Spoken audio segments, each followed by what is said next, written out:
Mythos Busters, investigating the mystery, monsters, and madness of Arkham Horror, the card game. Hello everyone, and welcome to episode 161 of Mythos Busters, a game about Arkham Horror, the card game. I probably screwed up that intro, but that's okay, because it's not Cardboard of the Rings. With me tonight, I'm Scott, by the way. Sean is not with us, unfortunately. He is attending to family matters because someone in his family has a birthday or something. I don't know. Something crazy like that. Yeah. With me is Ian. Hi, Ian. Oh, hello. How are you?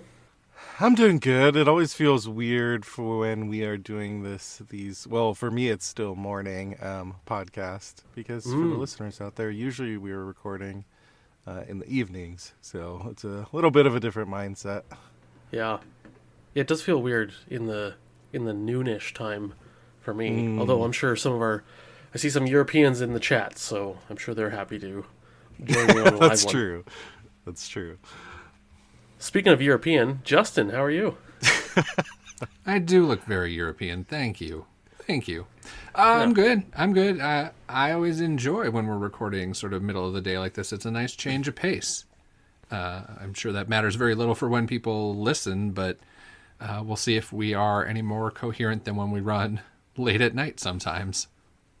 I bet not. Although I do, I do like the feeling of finishing a podcast and it's still like I have hours of daytime left. You know, it's not like, oh my god, it's 11 p.m. I gotta get to bed so I can wake up early tomorrow. You know. On this episode, we're going to go through our usual introductions. We're going to talk about our patrons.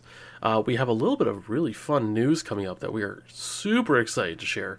And then we're going to get into our main topic, which is a Secret Santa game of sorts with the Arkham investigators. So it's going to be a whole bunch of fun.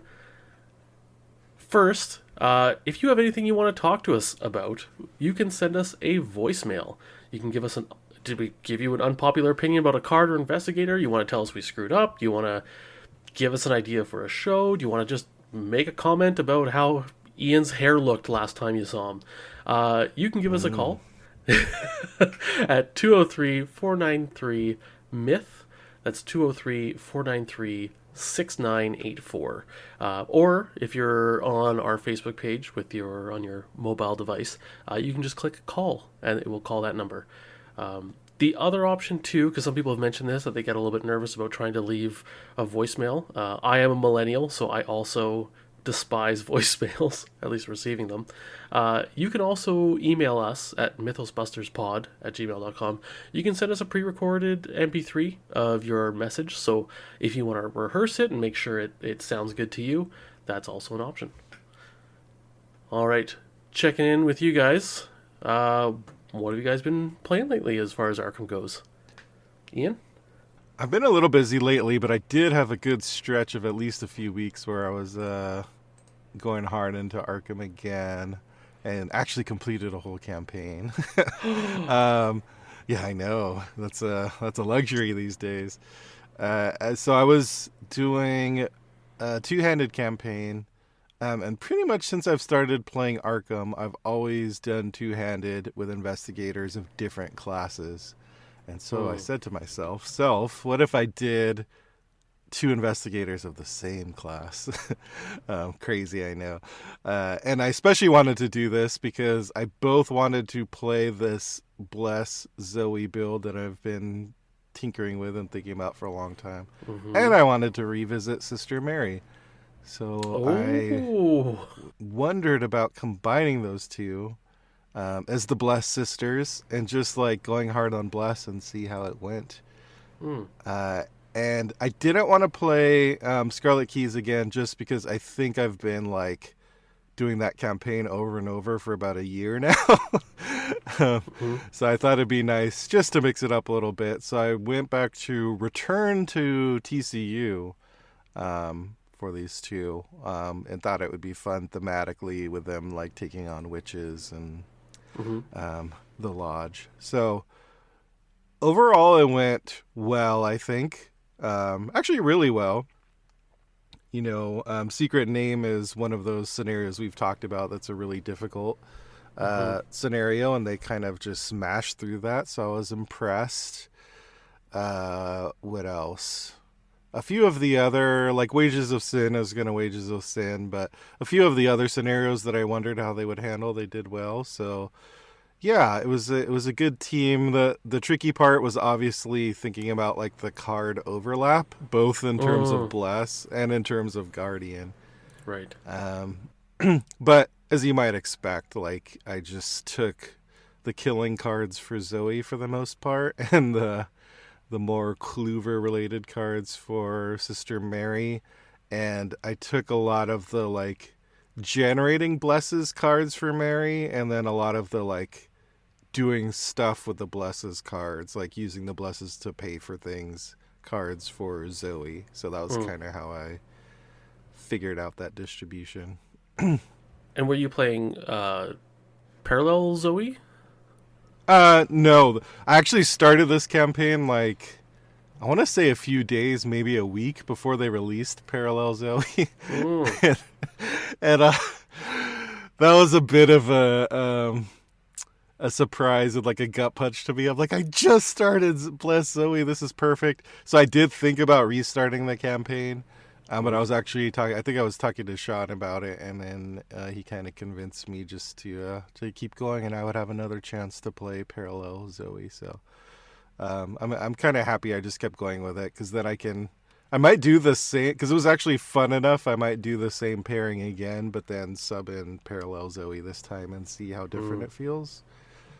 Yeah, that'd be pretty interesting. Like the amount of bless benefit you would get from various like I don't know how to describe it. The reward cards for having bless tokens in there, like especially just Parallel Zoe, the front, and with the amount that you could put in, like, man, you could easily put 5 tokens in a round. Oh yeah, between those two. Which is bonkers. Because like even with this team, like I was some scenarios were a little bit dodgier for various reasons, but a lot of them I was just flush with blesses. So I think the main way it changed the way I played was I took a lot of tests, but that were like 1 up or even, or sometimes even 1 down, because I'm like, the chances of me drawing a bless are pretty good. Like, who cares? I'm just going to go for it. And a lot of times I would pass those tests because of the blesses. So it just kind of changes how you play, and that you're more willing to take a flyer on some of these tests that you normally wouldn't have a good chance at succeeding by. So,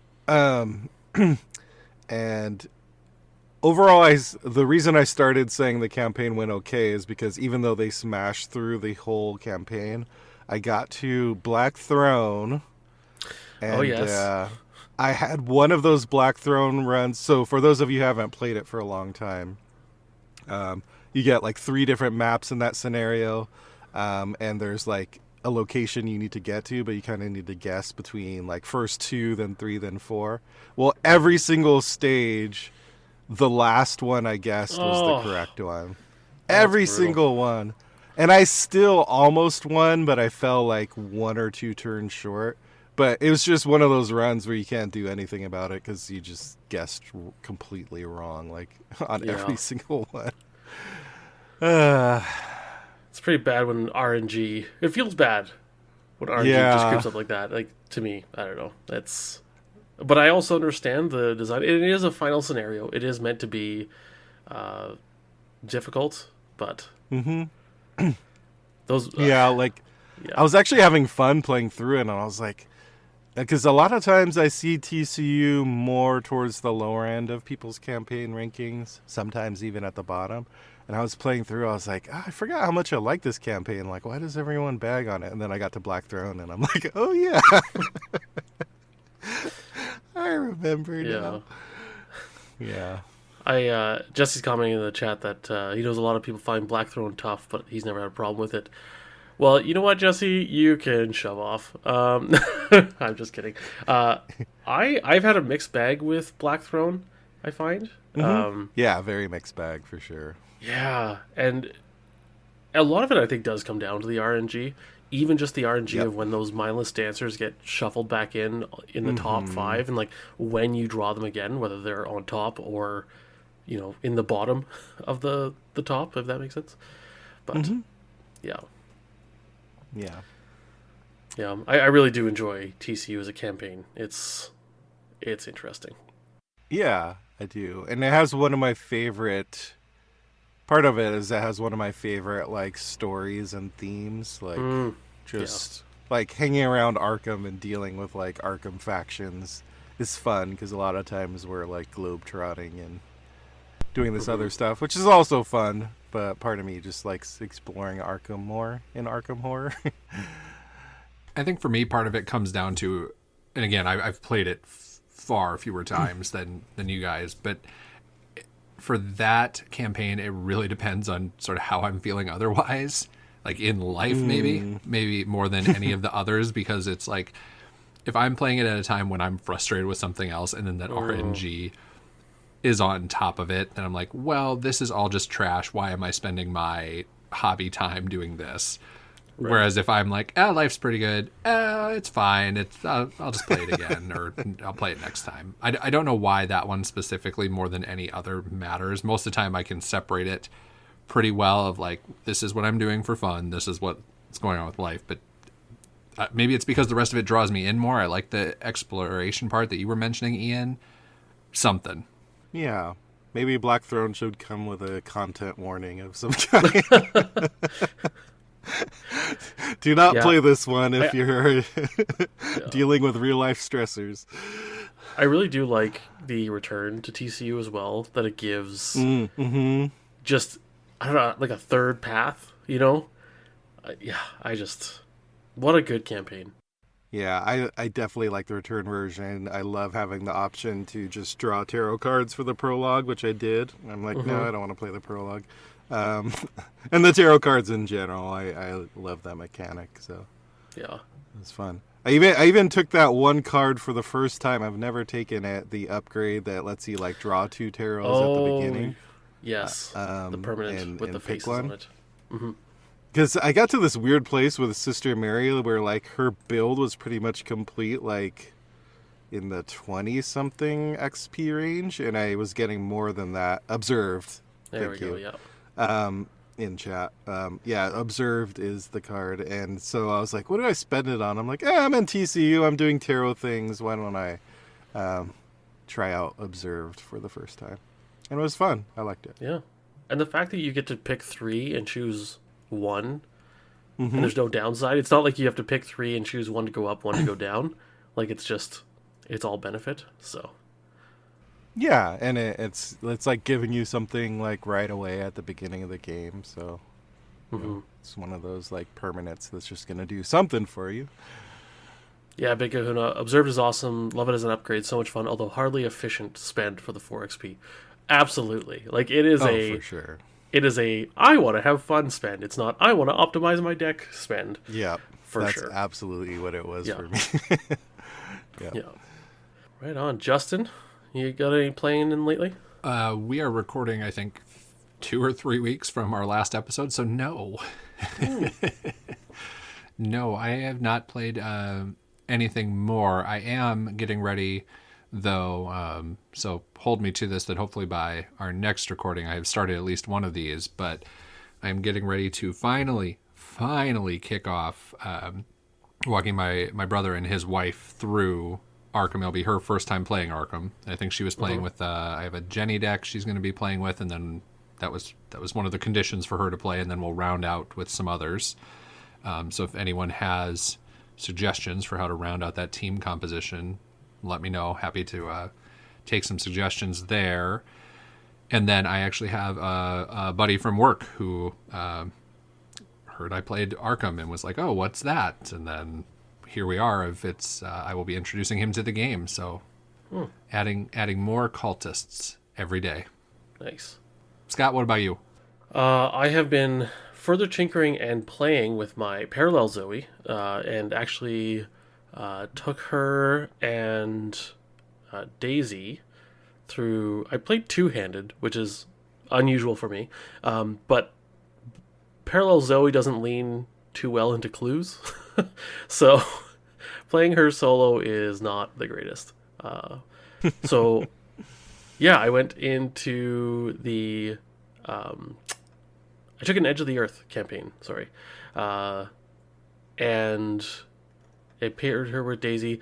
I am absolutely loving Zoe. So I think I talked about last time about how to try and get damage in each phase of the game, and I was like, oh, I just haven't figured out upkeep, and then I realized upgraded Beat Cop can do that in the lightning window in upkeep. So that was great. Or refresh, whatever the phase is called. I'm confusing magic in this now. Also for weapon, survival knife is amazing for getting that damage in the enemy phase, especially upgraded survival knife, because you just let them hit you, but before resolving the attack, you get to use it, and yeah, I absolutely love it. So I'm still having so much fun with her. I can't wait to play this in a big group where we're drawing more cards.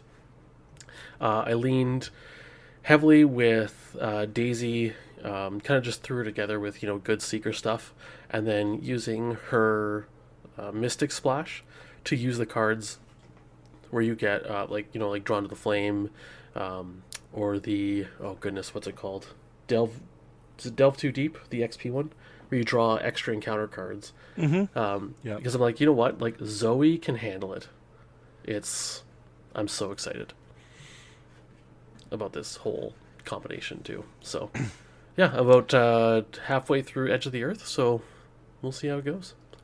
I'm also trying to lightly start playing Edge of the Earth some more, just planning for next Iron Man, for when it happens, to kind of get familiar, and planning the optimal route through, knowing which locations are the most valuable, all that stuff. Because I know we were worried about Edge of the Earth, but I don't think it's going to be anywhere as difficult planning as we thought. I think I don't want to call it railroading, but there's a decent amount of it where it's pretty straightforward on the choices you need to make, so... I mean, especially compared to Scarlet Keys. When God. Scarlet Keys came out, then we're like, oh, Edge of the Earth is nothing. Yeah. Maybe we just do Edge of the Earth Iron Man and then just call it Iron Man's over. Start doing return twos. Something like that. I'm just scared. I'm not even as scared about playing it. I'm scared about the planning part of it. Yeah. I think we've talked about this on here before. I will have probably less input on the planning which route, but on the logistics side, it is puzzle season in our house, and so my wife has gotten out the puzzle saver thing I mentioned, and as soon as she got that to start puzzle, I was like, oh yeah, I got to get more of those so that when Iron Man comes around, we can just have every scenario ready to fire off and save 20 minutes of setup time. Oh, that is an idea. Yeah. It's a plan at this point. That is peak Iron Man planning right there. Just how can we shave 6 minutes off our run? Yeah. By the time we do it over, let's say the traditional 8 scenarios, let's call it 7 minutes. Let's be a little generous with the teardown. And then the upkeep, 7 minutes, we're getting 56 minutes, give or take. Let's call it, it saves us an hour. If we add an hour of time, yeah. Mm-hmm. Yeah. So, well, I'll get made a big difference last year, so. Yeah, I'll get a stopwatch so we can see exactly how much time. But that's a problem for future us, or a discussion for future us. Mm-hmm. Right on. Ian, do you want to jump into our patron update? I surely do. First off, just a quick reminder, we've mentioned it a few times, but since we know people jump in to listen to us at various points, that we have changed our patron format a little bit in our recording format, where we're recording and releasing one main Mythos Busters episode per month. But then we're also delving into doing more streams, which we've already done a bunch of so far. And at the end of each month, we put out another Patreon post letting you know what those are and having some nice links to those. So for this month, not December, but this past month, November, Sean has been continuing his Playing Alone Together series, or just like it sounds, he's playing alone, but with others. So various others have joined him, except for me. I haven't joined yet, but I know I want to at some point soon. But I also will hopefully this month be starting up Abandoned Alone again. But we'll see. Oh. Keep an eye out for it. Ian, you tempt me. I know. I'm looking forward to it. So thanks to our board members, as always. That's Chris B, Chris H, Chris M, Morton, Jared, Ian, Philip, Patrick, Abilio, Jesse, Chad, Robert, and Walker. Thanks so much for your huge support of the podcast, as always.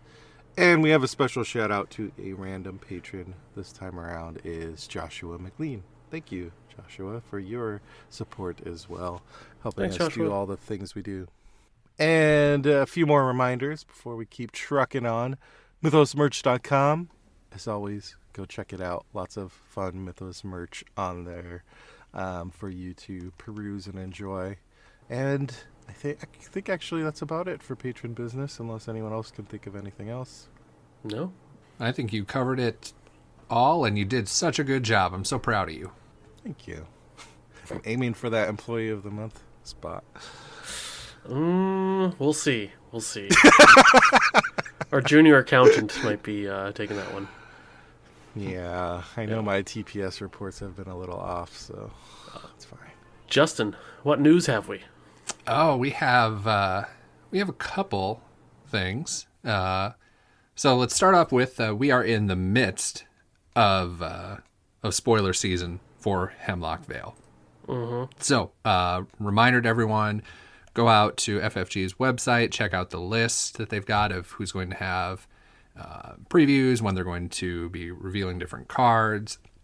It's a great way not just to get the previews, but to support these other content creators, get some more exposure for them, really help this community continue to grow and be the robust resource it is.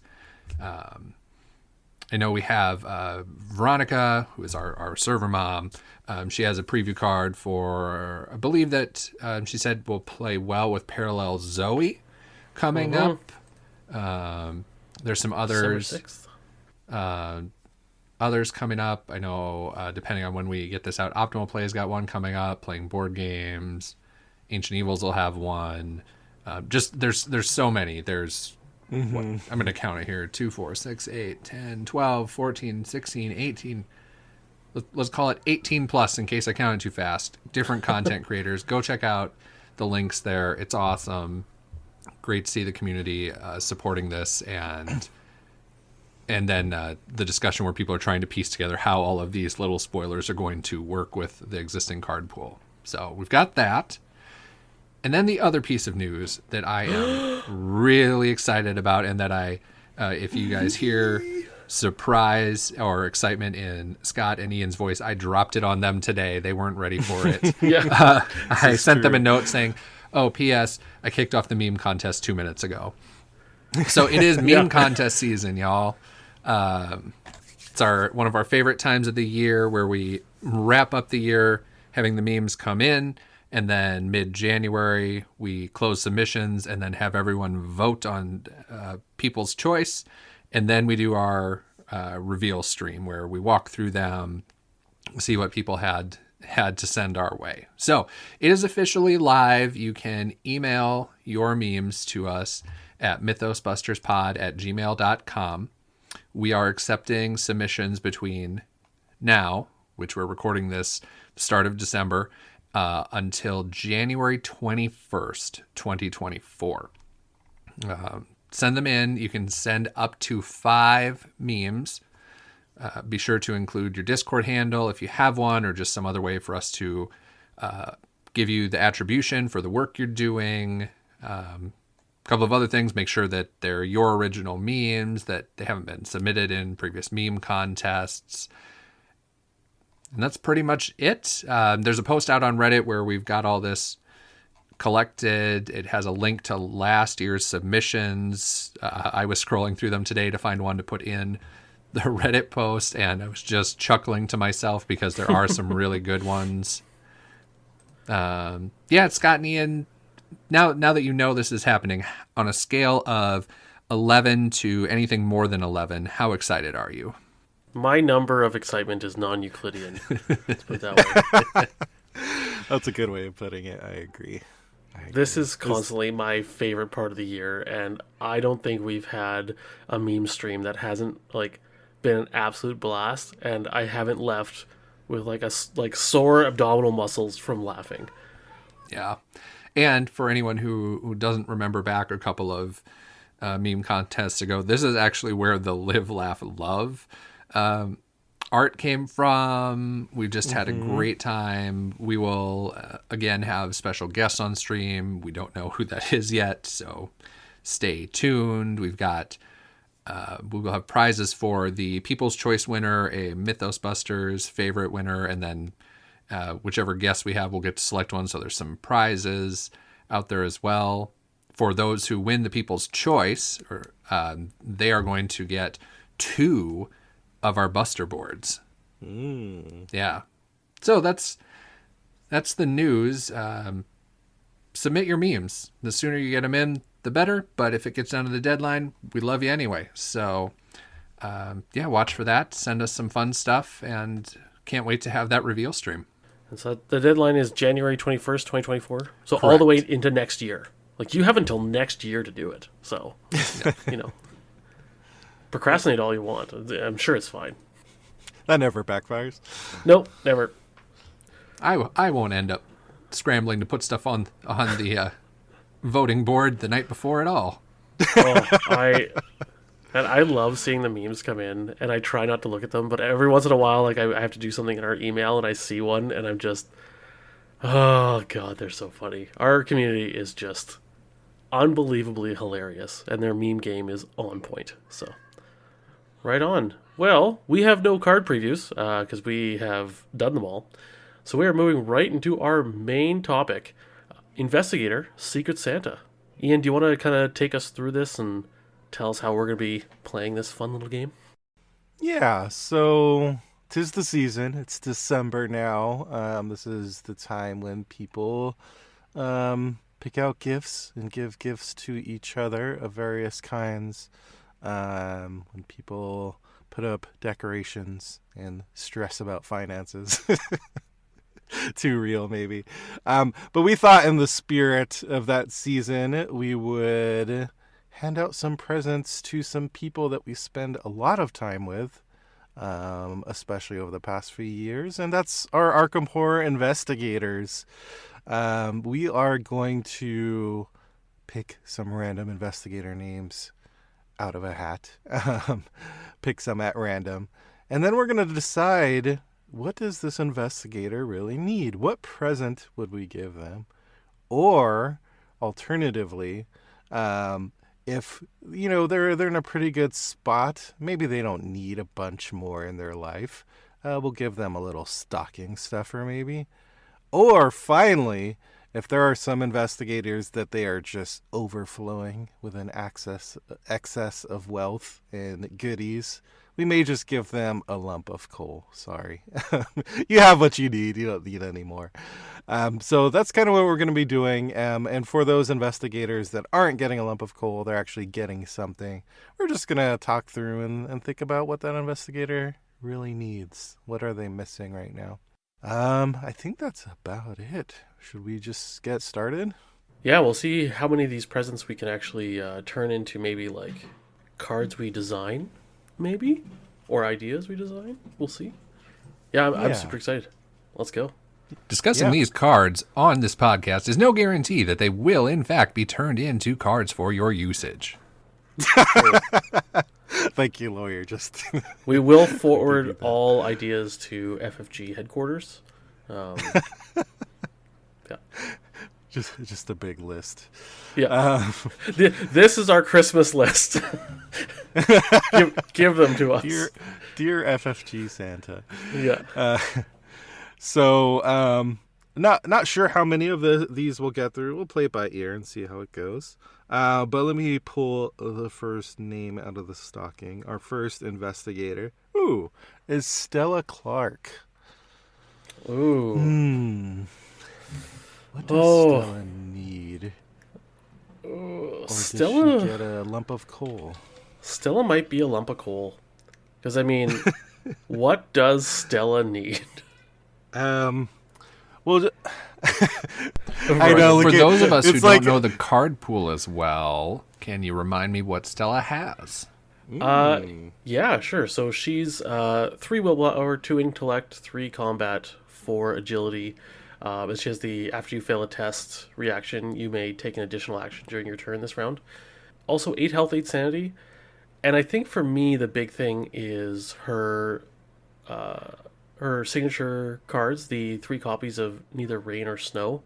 It's just bonkers good. It's basically, if you would fail, don't suffer any bad consequences. Yeah, it's a tough one because mechanically I want to give her a lump of coal, but I really like Stella, so I feel bad about giving her a lump of coal. Like at most she'd get a stocking stuffer, but I don't know what it would be. Like I'm trying to think about when I'm playing Stella, is there any times when I'm just like, I really wish I could do this? And the thing about Stella is a lot of the cards she has are pretty versatile, and the way she works is pretty versatile, of just like get an extra action to do anything, or get a +1 to your skills when you fail. Like a lot of those fail cards in Survivor are pretty just kind of universally good. Mm-hmm. Well, I asked this question based on, I assume you play her mainly solo or two-handed. Is there anything you could give her that, while she's good in all scenarios, or all even up to 4 players, my understanding, is there anything that would make her even better at higher player counts? Ooh, interesting. I just don't want to give her a lump of coal because she would have to deliver it herself, and that's mean. No, that's even more sad. That's a good point, actually, Justin, because a lot of the Survivor mechanics in general, and a lot of the fail by mechanics specifically, do seem to be geared around like when it affects you. So maybe the stocking stuffer, and we don't have to go into a ton of detail, but maybe a stocking stuffer potentially would be something that allows her to spread that love to her teammates somehow, like helping them when they fail a test, maybe. Yeah, I could see that.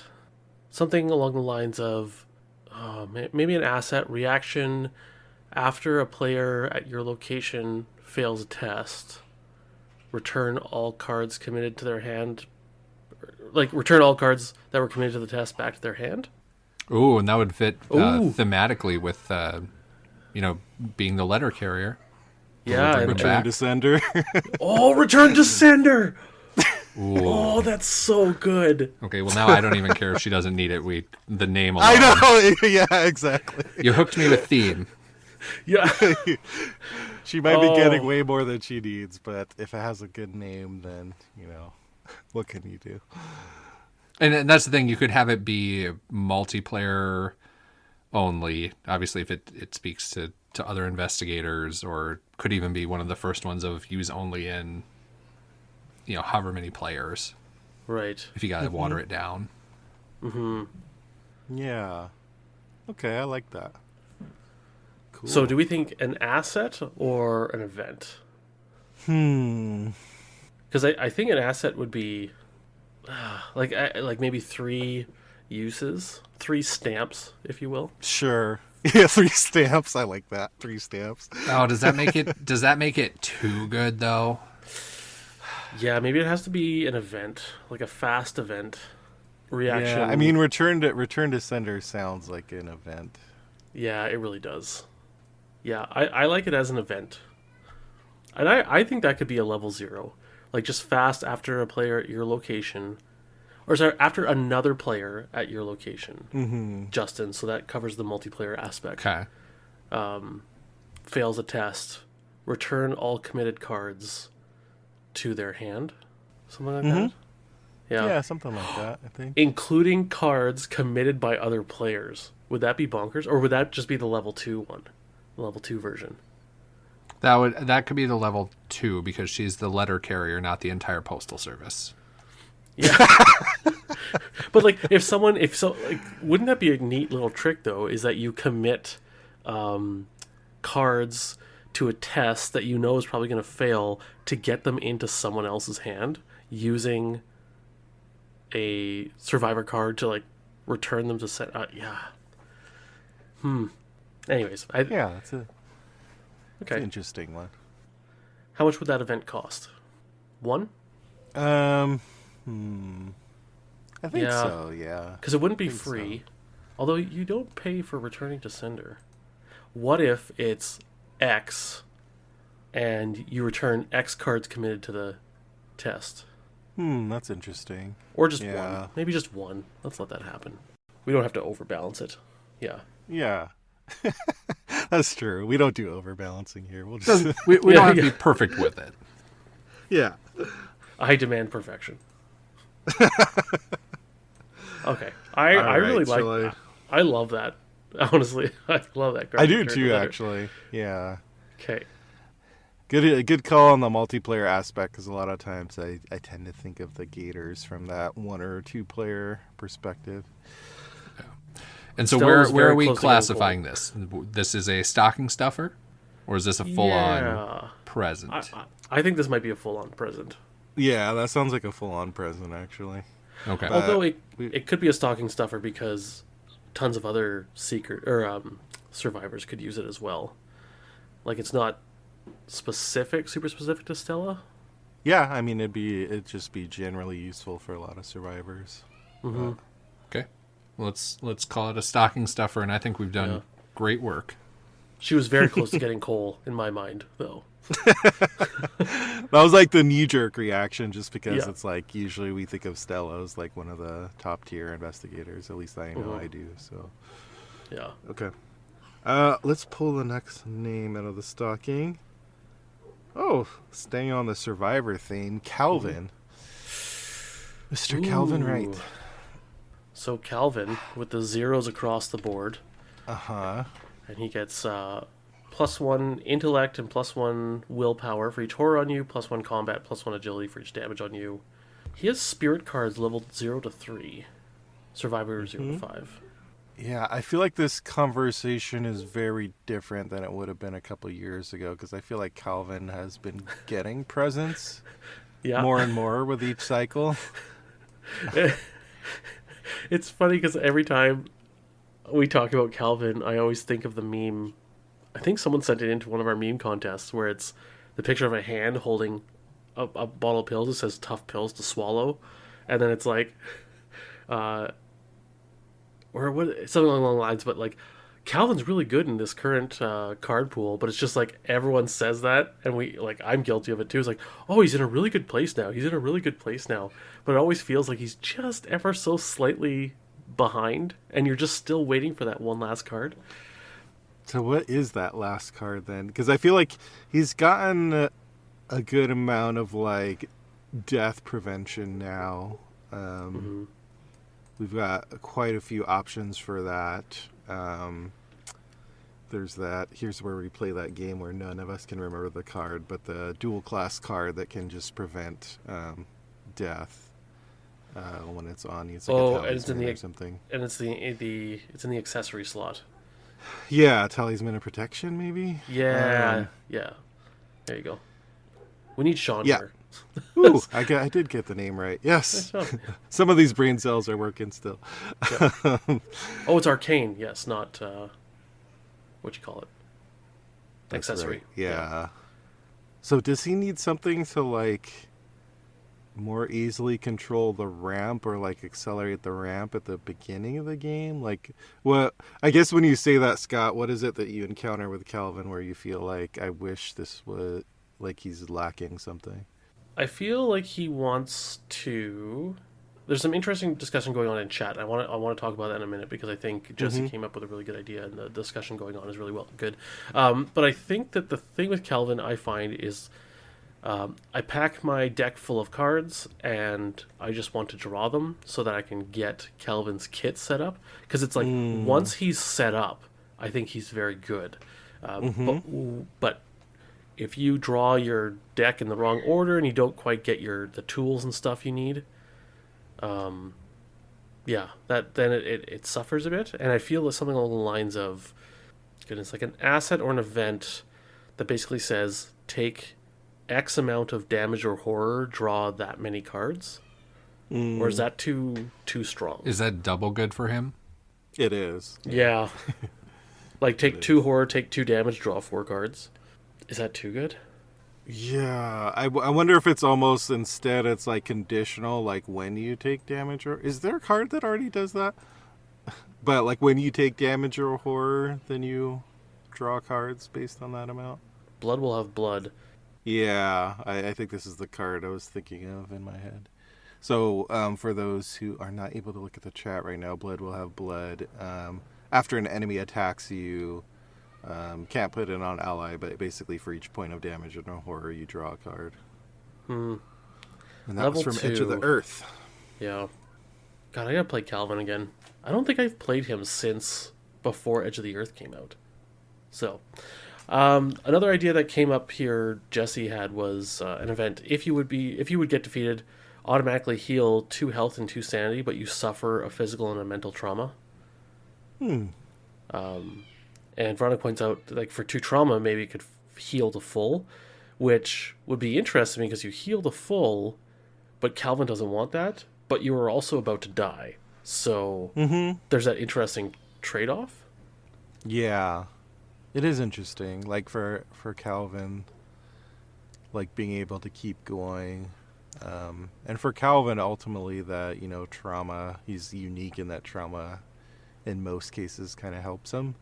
But well, I was wondering with that, if the trauma helps him, if you could have the trade-off be something along the lines of like a clock on it instead. So if he'd be defeated, automatically heals X amount, so he's not, or something. But then after 3 more turns, you are defeated.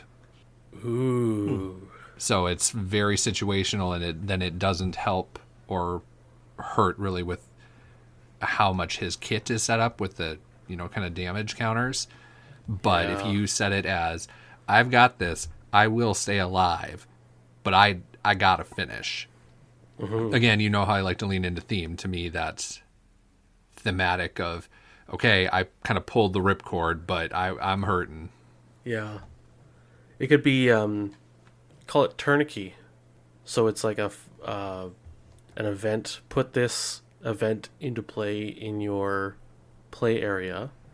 After being defeated, something, I don't know the wording, but when you're defeated, you, heal 2 damage and 2 horror.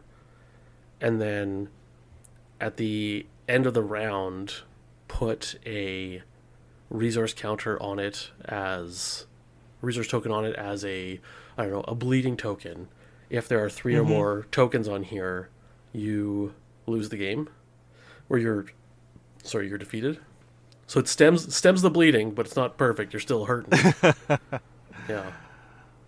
I don't know if there's any cards currently that do a counter like that or something, but it seems like it'd be neat. Yeah, not in that way for sure. That would be. I can't really think of a card we have that's like stave off death temporarily, and you get it would be a cool mechanic, and the nice thing about that is it's obviously it helps someone like Calvin who's always riding the line, but you can make the argument in it for other investigators to take of just like, okay, I can't afford to die right now, let me see if I can get this game done in the next 3 turns or whatever. Yeah. Oh man, salty elderberry. Emergency amputation. Swap one type of trauma for another. That's cool. I like that. Someone else in chat had another pseudonym. In chat also had an idea, like talking about Calvin kind of doesn't. The one thing he lacks is action efficiency. So being able to generate a few more actions, maybe that could be something that kind of triggers off of taking damage or horror to give him more actions. And Veronica suggested too, just kicking the Hornet's Nest, which is a zero-cost rogue event, where you search the top 9 cards of the encounter deck for a non-elite enemy, spawn and engage with you. Then you discover a clue and gain X resources, where X is the enemy's health.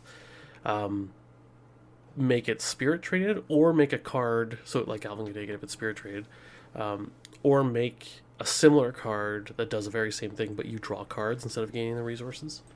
Yeah. Whew, this is actually a tough one because we've got a bunch of good ideas. Yeah. But ultimately, for the Secret Santa, we got to give Calvin one thing. So, what do we want to give him? I think since we're gifting to Calvin specifically, I still have to go back to Jesse's idea of, if you're defeated, automatically heal 2 health, 2 sanity, but you suffer a physical and a mental trauma. Because I think that card is very specifically a Calvin card. Because, like, imagine taking that in any other investigator. Would you pay 2 trauma to not fail a scenario? Like, that's a hefty on cost. What scenario, but a lot of times probably not. Probably not enough to include it in my deck. Yeah. I'm good with that. So, Okay. Sounds like we got a full present to give to Calvin. And I want to workshop what that looks like later. Jesse, we'll talk. All right. Let me dig into the stocking here. See if we can get someone who's not a survivor. Oh, interesting. Okay, next one is Marie Lambeau. Ooh. Marie. So, for those of you who don't have the card handy, so Marie is a mystic investigator, and kind of her whole shtick is based around doom play. So when there's a doom on is it any asset she controls? Among cards you control, yeah. Among cards you control. Yeah. Then she gets an extra action to like play spell cards essentially. Or use spell abilities, yeah. Or use spell cards. My knee-jerk reaction is a new signature ally. Because her signature ally stops me from playing Marie. I hate it so much. Oh my goodness. And you're talking about her weakness, right? Oh, sorry. Signature weakness. Yeah, sorry. Baron Samedi. Okay, yeah. And that was my question: is what do people like about her, and what do people not like about her? I think a big part of it is what Scott mentioned: is her weakness. The Baron is just one of the worst signature weaknesses, I think. And I think the other part of it is just people are still a little antsy about doom play compared to like most other mechanics, and obviously we have gotten a lot more tools and presence in that regard lately. So I guess it's just thinking about, like, is it enough? Is there anything she really needs, or does it just really come down to like we need a anti-Baron bullet or something? Yeah. And even if you gave her, like, you know, some investigators get the 5 experience to start. What if you just gave her 3 experience so you could take charisma from the start?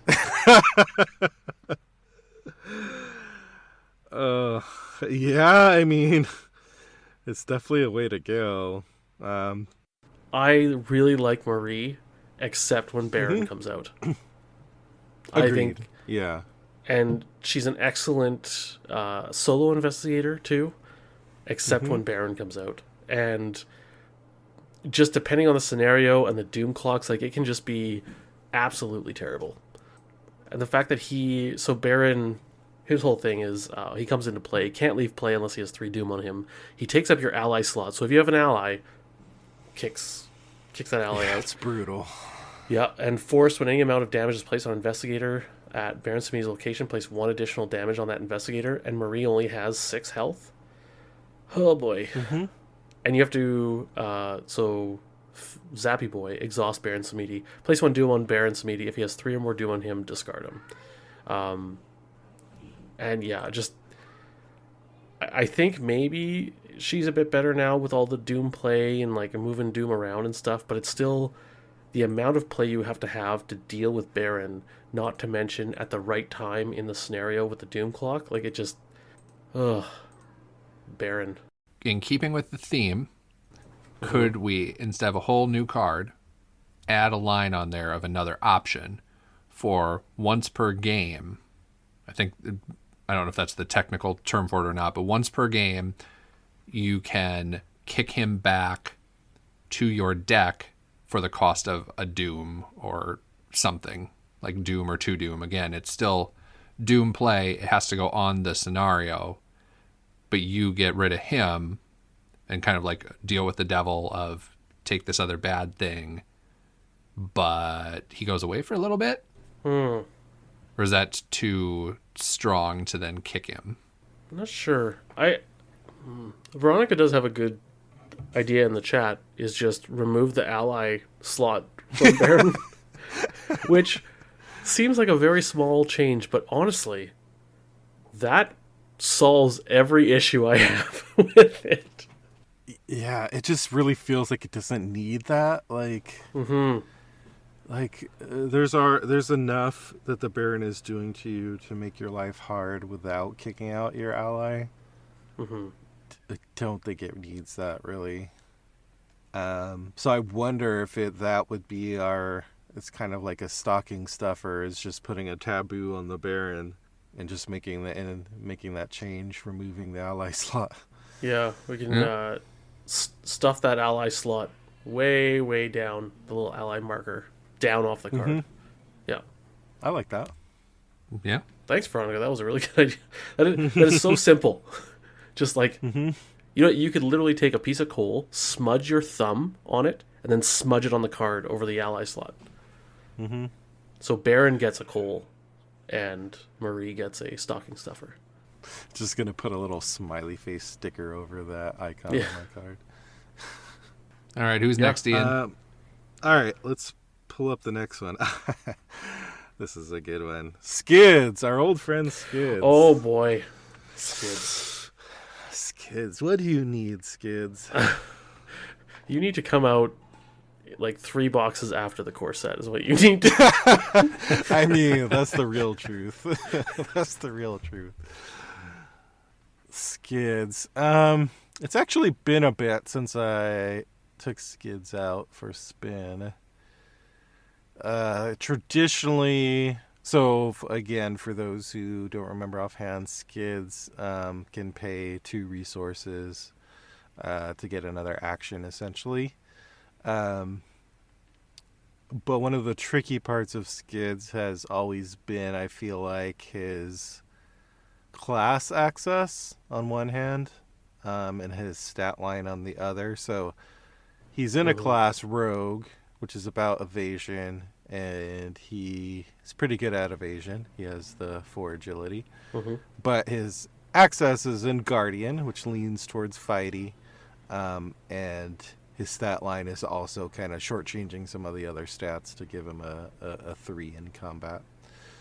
So again, like with a lot of these other investigators, he has gotten some presence, more and more presence over the years. But I guess it's a question of whether we feel like he needs more.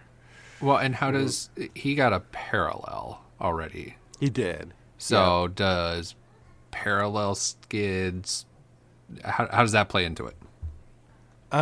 So the parallel is almost takes Skids in like an entirely different direction, where it gives them the opportunity to like take the skill test to gamble, essentially, and it changes his class access up. I can't remember offhand. I'm gonna look it up right now. Survivor. Yeah. 0 to 2. And that's kind of been, I know people have been talking like alternate Skids for a long time, but traditionally that was one of the things that people discussed, is like he would probably be a much better investigator with survivor access. So Skids, his deck building is Fortune and Gambit cards instead of the Guardian access, essentially. So stuff related to gambling for the most part, and money. So I guess my real question there is him having a parallel, has that been gift enough, or is there still more to do there? I feel like I only played the parallel for a couple games. I don't even know if I finished a campaign with it. I did get at least halfway through a campaign. I can't even remember which one. But I remember it being like Skids was a completely new investigator. Yeah. The parallel, it's a brand new person, almost to the point of if we're gonna do a gift, like Parallel Skids feels like Skids' uncle from out of town, and he's already set up, whereas original Skids needs the help. I do like. I know Maxine came on at one point, and she mentioned that having three of his signature card versus just one, because just that one on the lamb, which is really cool and thematic, but it happens once per game maybe. But if you knew you had three of them in your deck, similar to like something like Stella, you could actually decently build around it and like plan a strategy around on the lamb. Yeah, I think honing in on that signature might be the way to go, because I think that's one of the things we've talked about in the past compared to, like, we get these investigators where their signatures are either just bonkers or they kind of like play into the core of who that investigator is. Whereas On the Lamb has always felt a little bit like, I don't know, like it's nice, but it doesn't really, it's not like, oh, now that I got On the Lamb in hand, like my Skids is really going to start to sing. Like, yeah, exactly, right? It's going to help me do what I wanted to do. Like, how many times have all of us committed On the Lamb to a test, just for the icons? Like, I mean, a lot. If you wanted me to count the number of times I've played On the Lamb as an event, I think it might be once in the history of the entire game. And wow. I can't remember. I honestly can't remember if it was me who played it or it was Sean who played it and I was across the table from him. Like that witnessed it. Yeah, like that's you were in the general neighborhood. Because I think it might have been our Skids and Daisy across the world campaign that we did. And I was Skids. Yeah, and he was Daisy. So it might have been me. Like, that's how unsure I am. And that to me just screams why On the Lamb. Yeah, if 3 copies would be fantastic. Why does it have an intellect icon? That is confusing to me. I don't know. Maybe he's trying to... Hey, we're talking about it. Being On the Lamb. Yeah. So On the Lamb is, it's an event you play at, and until the end of the round, non-elite enemies cannot attack you. Yeah, I mean, I don't know how many times I have actually used the ability. I know I can count it on one hand for sure. Probably with 1 or 2 digits. Yes. It's like a kind of an emergency button, but it's like most of the time, like the icons are good on it, so I kind of just use it for icons. Yeah, Big Cocoon has a point too. It says non-elite enemies. What if it just turned into just enemies? Sure. I mean, yeah, against those big bosses, that could do some work. But you still just kind of get the one copy. Well, if you split the difference, then instead of 3 copies, do 2 copies and remove the non-elite. So there's 1 extra, but then they're better. Pseudo-Nymph also brings up On the Lamb should give you 2 resources so you can get his action the turn you play it. Yeah, or just give you an extra action. That would be, yeah. Yeah, because you got to pay 1 to play On the Lamb in the first place. Veronica also mentions there's an advanced On the Lamb, which gives you a free double elusive. Yeah, totally does. But it's also advanced. I honestly think maybe putting 3 On the Lambs in there and also making it it can be any enemy, because I would love the feeling of Skids being this investigator that, if you're going through your deck and you can actually collect 2 or 3 On the Lambs, you could string together 2 or 3 turns where you just don't worry about attacks of opportunity, and you just you're able to finish out the game on the Lamb. Like, that would just be so thematic to what Skids is. Like, trying to sneak around, and it's like, the last 2 to 3 turns, you as Skids don't worry about enemies. Like, that is just so thematic to a guy who's living in the underworld. Yeah. Yeah, I was just trying to think through in my head, is like that too strong at that point? Like, if you just turn off a boss. But I guess if you have to collect, like you said, you kind of have to, like, collect them in hand. like gearing up for that moment. Well, and what if you had... And if... I know it makes them slightly different cards, but what if of the 3 copies, not all of them removed non-elite? So at least one of them still kept that, so you couldn't maybe turn a boss off for 3 times, but 1 or 2 times? Ooh, that'd be kind of interesting if they all had like a little twist on it. Like one is can handle elites, another does something else, like maybe give you the action, and the other one gives you something else. Ooh, I like that. Interesting. Yeah, and like the thing is too, like you might turn off the boss, but you also still have to defeat that boss, and you have 3 combats. So, I think that's fair. And you're just turning it off for yourself. You're not turning it off for like a whole party in multiplayer or whatever. Yeah. Yeah, so it might be fine. Again, we don't have to like balance this for release. So. Yeah, exactly. I think the general spirit of it makes sense, which is, okay. So it sounds like we're giving Skids a stocking stuffer that is roughly some version of 2 more copies of his signature, and they may do a little more than they currently do. I'd even be willing to try him with just 3 copies of his signature, and you know what? I have 2 core sets and a revised core set, so I can do that. Yeah, you have the technology. Yeah, you can do it. Speaking of that, I'd like to take a quick aside because I should have mentioned this in the What Are You Playing? What I have been playing is the recent sales on the core sets.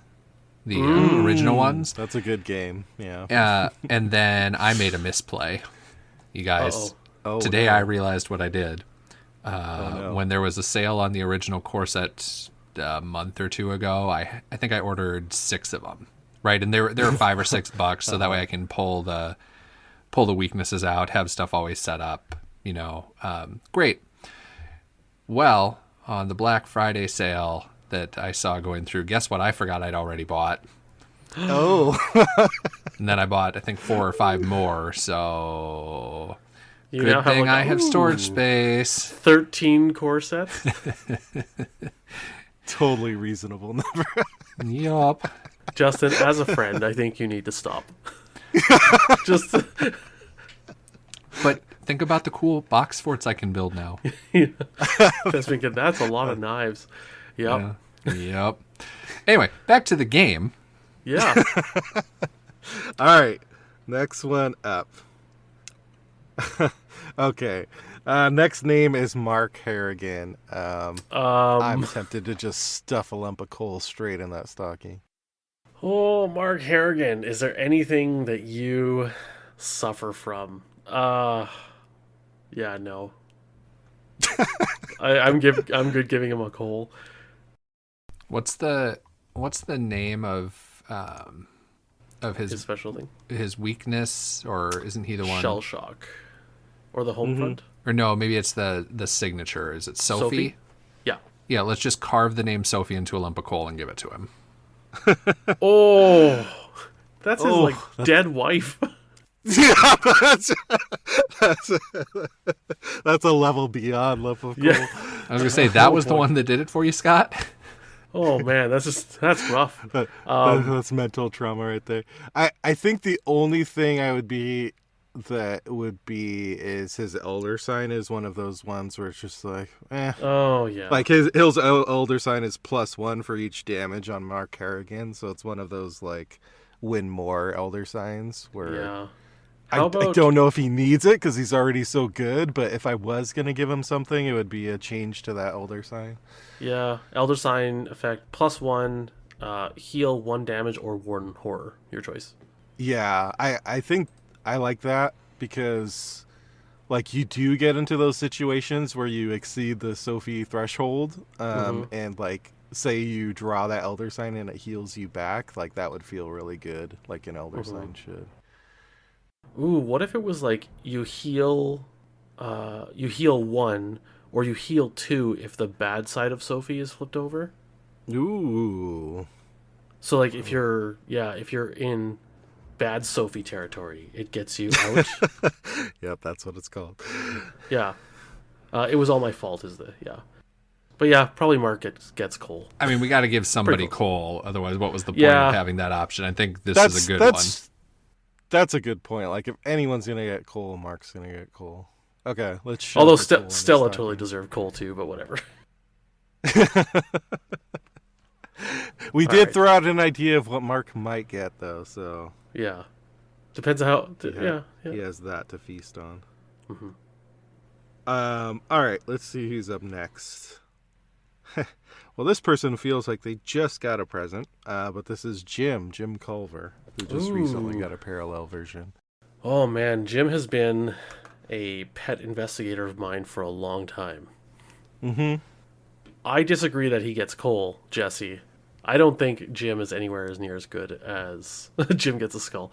I don't think he's As Mark anywhere or as near Jim. as Mark or Stella, who are the ones we considered Cole and gave one Cole to. I feel like take one out of agility and give him 5 willpower would be my stuffing stalker, or my stalking stuffer. Yeah, so Jim is the kind of interesting investigator. Interesting because people have been like, when he first came out, he kind of was often rated as one of the lower ones, but over time people have warmed up to Jim, I think. But he treats the modifier on skull tokens as a 0, which is a fairly unique ability. It is, and I think that ability, it's not flashy, and so it's just a math ability, which I love math abilities. Yeah, honestly, I think if he had 5 willpower instead of 4, he would be one of the top mystics. It's just the 5 to 4 willpower in a mystic is just such a huge jump. And I feel like it's bigger than any other class with any other stat. Yeah, I agree. Like, you have a 4 combat guardian, and you're still like, that's fine. Yeah. Or like a 4 agility rogue, or 4 intellect seeker. But 4 intellect mystics always feel a little underwhelming for some reason. I guess because everything they do is just based around willpower. Well, and that, you look at, perfect example, like you said, Guardian with combat.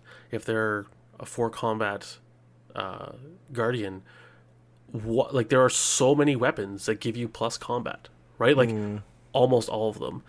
Same thing with Seekers. There's so many assets that give you +1 intellect or more while you're investigating with this thing or whatever.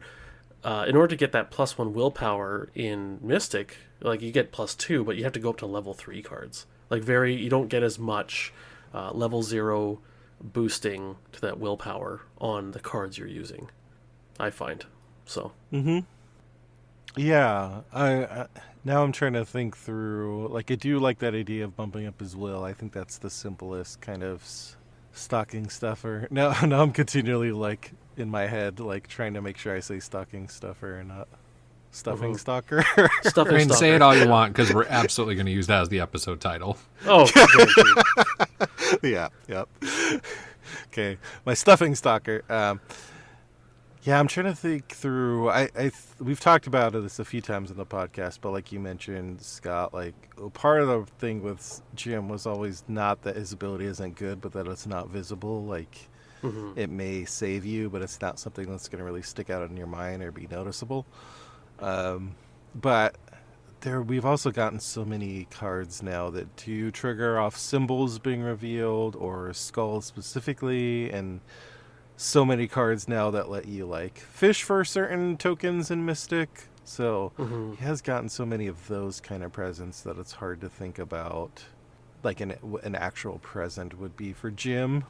Sorry, Veronica brings up the idea of Jim getting 0 to 2 survivor, so that he has way more access to going at tests 0 over and having those if you fail stuff. He does have the Dunwich Splash, but 5 cards is not a whole lot. I could see if he had 0 to 2 survivor access, I could see a good 10 to 12, maybe 15 of the cards in his deck being survivor. Yeah, I could see that. It's a total side note, but I feel like when the Dunwich Splash came out and a little bit afterwards, I was like, really happy about it because it's so much freedom. But now with the card pool the way it's grown, like whenever I have to build a Dunwich investigator, I kind of cringe a little bit about the thought of having to consider every card at level 0 for what I'm going to put in their build. Yeah. So maybe focusing it could be interesting. I have a question going back to adding the willpower. Yeah. So you mentioned if he got that, so it seems like in theory just, that slight change, but then he would be one of the best mystics. Is he too good at that point? I don't think so. Like, I just think the math that he has on the bag, where a lot of these campaigns now, it feels like you're pretty much guaranteed to be at 3 skulls. And if you're playing on standard, I think there's usually 2 zeros and a +1 in the bag out of 16 to 17 tokens. You add in your Elder Sign, so it's 4 tokens that you can pass at 0. Now the skulls, you're at like 7 of 16 that you can pass at 0. So you're looking at maybe you're at 18 tokens or whatever, but you're looking at like a 40 to 45% chance of passing a test at 0 if he had 5. In general. And so giving him that 5 willpower, oh man, I just think that opens up a lot of options. Okay.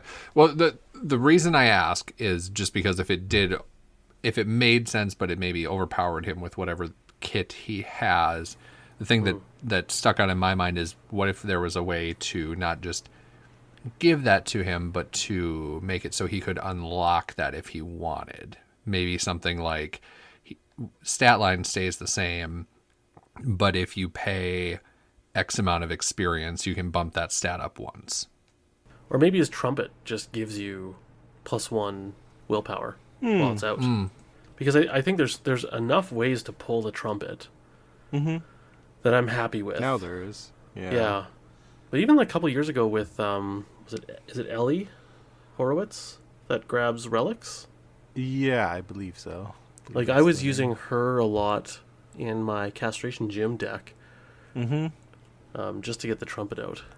Yeah, and the thing I like about that approach is the trumpet is another one of those signatures has felt a little weird to me in that it does kind of play off the skull thing, but it's healing sanity, which is also nice, but it feels more like a side benefit of the skull thing than the trumpet is like so core to Jim's character in the lore, but yet mechanically, at least to me, I don't know how other people feel, that the actual effect on the trumpet feels like more of a side note. Yeah. And so I think adding something like that to the trumpet could make it feel more like impactful to Jim. Pseudonym suggests starting with trumpet in play. That would be cool. I mean, I have this whole thing about I think more investigators should start with things in play, just because it makes them feel more like them. Yeah, you know what? Honestly, if the trumpet gave a +1 will, I think I'd be very happy. I would be too. I like that. Okay. And starts in play. No, that's getting greedy. Give Jim all the gifts. Yeah. All right. Okay. So we're going with +1 willpower on the trumpet. That's where we'd. Yeah. Yeah, I like that. We're classifying that as a stocking stuffer because it's Jim only. Yes. I think so, and it's just kind of adding to like an existing card. Yeah, just a tiny little bump. Yeah. Now a lot of these ones we're talking about, I want to try actually. I know. I mean, I'm excited to play a Skids deck with 3 on the lambs and actually consider how to use that. Yeah. Yeah, that he could actually experience using it multiple times. Well, if you need extra copies, Scott, I got them. Justin's your man. Yeah. I'm really excited to experience playing Skids and enjoy it. That's. That's a sentence you never thought you'd utter out loud. Yeah. I got my anti-aircraft gun Skids. I'm good. Oh, that's true. I have my one deck that I think is amazing. So. All right, next name out of the stocking is Monterey Jack. Ooh, Monty, hey? Having played Jack quite a bit, I'm tempted to just call this man. Monterey Jack is really good. Yeah. Yeah. I think Monterey might be a Cole. I'm not happy about it, but I respect the decision if that's where we land. Okay, so let's put Cole on the side, on the back burner. Okay, yeah. You know, it's burning away. Yeah. Put it back in the... What would we give Monterey? I have an idea. Well, hit us with it. I would change him to level 0 to 5 rogue, level 0 to 2 seeker. Just, you know, so he can... I don't have to be confused about his deck building. Remind me where he's at now. He is one of those ones where it's like you have rogue cards level 0, seeker cards level 1 to 5, and then 5 other seeker cards level 0. So it's just one of those investigators that does the swaparoo, which I like the idea behind some of them. I just think that's like I would love to play Monty more roguish with a bit of seeker splash as opposed to leveling up weirdly into seeker with rogue splash by the end of it. Personally, yeah. And yeah, Billy in chat, he loves Edge of the Earth deck building. I do too on some of the investigators. Like goodness, what's her name? The Guardian. Like I feel like she got absolutely hosed with the Edge of the Earth deck building. That was Daniela, right? Yes, Daniela. You mean Daniela? Yeah. Because, like, she's awesome, but if she had 0 to 5 Guardian, 0 to 2 Survivor, like, what a different deck. It was a good example of your confusion in my head, because when you said who's the Guardian in that box, then I was like, oh, Lily, right? And I'm like, oh, no. yeah, exactly. Right? That's... I had to think about it. Yeah, I love the idea of the deck building, but then I go to play it, and I'm like, Monterey Jack's okay, though. But I would prefer him in a different style theme. He's pretty Cole-esque, though. Yeah, I'm leaning Cole. Again, not because I don't like him. I love playing Monterey Jack, but because, like, he's one of those ones where I play and I'm like, is this legal? Yeah. And for him... Am I allowed to do this? Am I remembering it correctly? He has his signature is his whip, and then the weakness is where he gets locked down. Yeah, that's correct. Yeah. Okay. Mm-hmm. I'm just wondering if there would be like a different signature or something, because I feel like when I've played him, I didn't use the whip a ton, and that was maybe just the way I played, but it fit from a theme standpoint, but not as useful standpoint. So I don't know. That might just be a me thing. Yeah.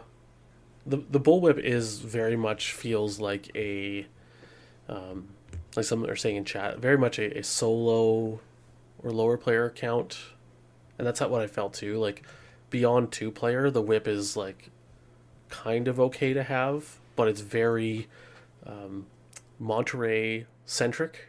Well, I guess that's maybe then the same question we had for Stella. Is there, he's going to be zipping around doing his thing. Is there something that could be added for high count multiplayer? I don't know. Because like he's got that high level seeker access, which I think... Yeah. Like if you need volume clues, he's got it. Yeah, he seems like he has it. Like, I can't think of any mechanical gaps, just like thematic, maybe. Like, he's supposed to be Indiana Jones, essentially. Like, maybe there's something he could have that leans more into, like, that risky side of Indiana Jones, but I don't know. Like, that could just be some of the rogue cards you take at level 0. Yeah, exactly, in chat. Giant boulder weakness. Saying giant boulder weakness. Like, yeah. Is there some way we could summon a giant boulder in exchange for something good? I don't know. I think it's just coal. Maybe it's a giant piece of coal is what this is. It spawns like a couple locations away from you, and it like double hunts. And so you constantly have to run away from it. It can't be defeated. It just has to be evaded or something like that. Yeah. I'm imagining now like an FFG brainstorming session. Like, okay, so hear me out. A sentient boulder. Yeah. We'll call him Rocco. Yep. And then, like, a year after that, we'll get a rock investigator. Like we got the blob investigator. Yeah, Prey, Monterey Jack only. Okay, let's build this boulder weakness, because now I'm really excited about it.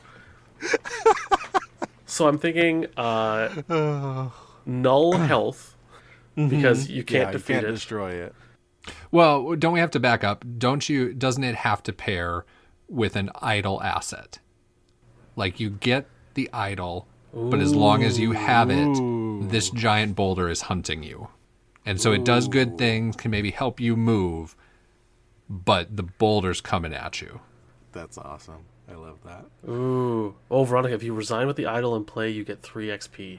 Ooh. Oh, boy. Yes. Okay, so there's an idol card that you can... So you put it into play. I think also you would have to make it where at the end of the round it gets like a counter on it. So it has to have at least a certain amount of counters for you to get XP. Like, the amount of counters it has on it is the bonus of XP you get to a maximum of 3, let's say. Just so you can't, like, play the idol, resign. Yeah, Like you have a- to decipher yeah, the yeah. symbols on the idol. Yeah. Smuggle tokens. That's what we'll call them. Okay. Seriously. So it's just you just have to. Oh, how about you? Every time you move a location, you put a smuggle token on the idol, like you're smuggling it through locations. Yeah, something like that. And then you're going to have to move, but because you'd make the move requirement high enough to unlock the XP, you might have to go closer to the boulder. Mm-hmm. So you can't just purely run away from it. Depending on where you are. Yep. Yeah. Okay. And then this boulder is a prey, Monterey Jack only. Let's say cannot be engaged.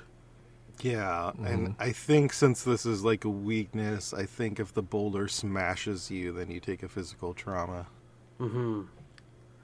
I do think there's something along the lines of when it reaches you, you can take an agility test, and if you pass, the boulder goes out of play. If you fail, you take 2 damage and a physical trauma, and the boulder goes out of play. Something along those lines. But the agility test is like 8. Like, it is a big. Yeah, it has to agility be a test. really hard one for sure. Yeah.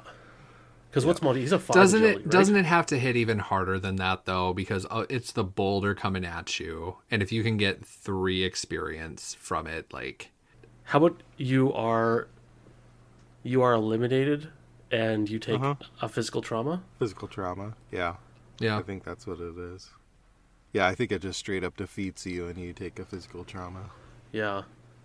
I do like the ability to, like, I know Veronica mentioning, like, if you pass the test, it exhausts and moves to a connecting location. I do like the idea of being able to, you dodge the boulder and then you're good.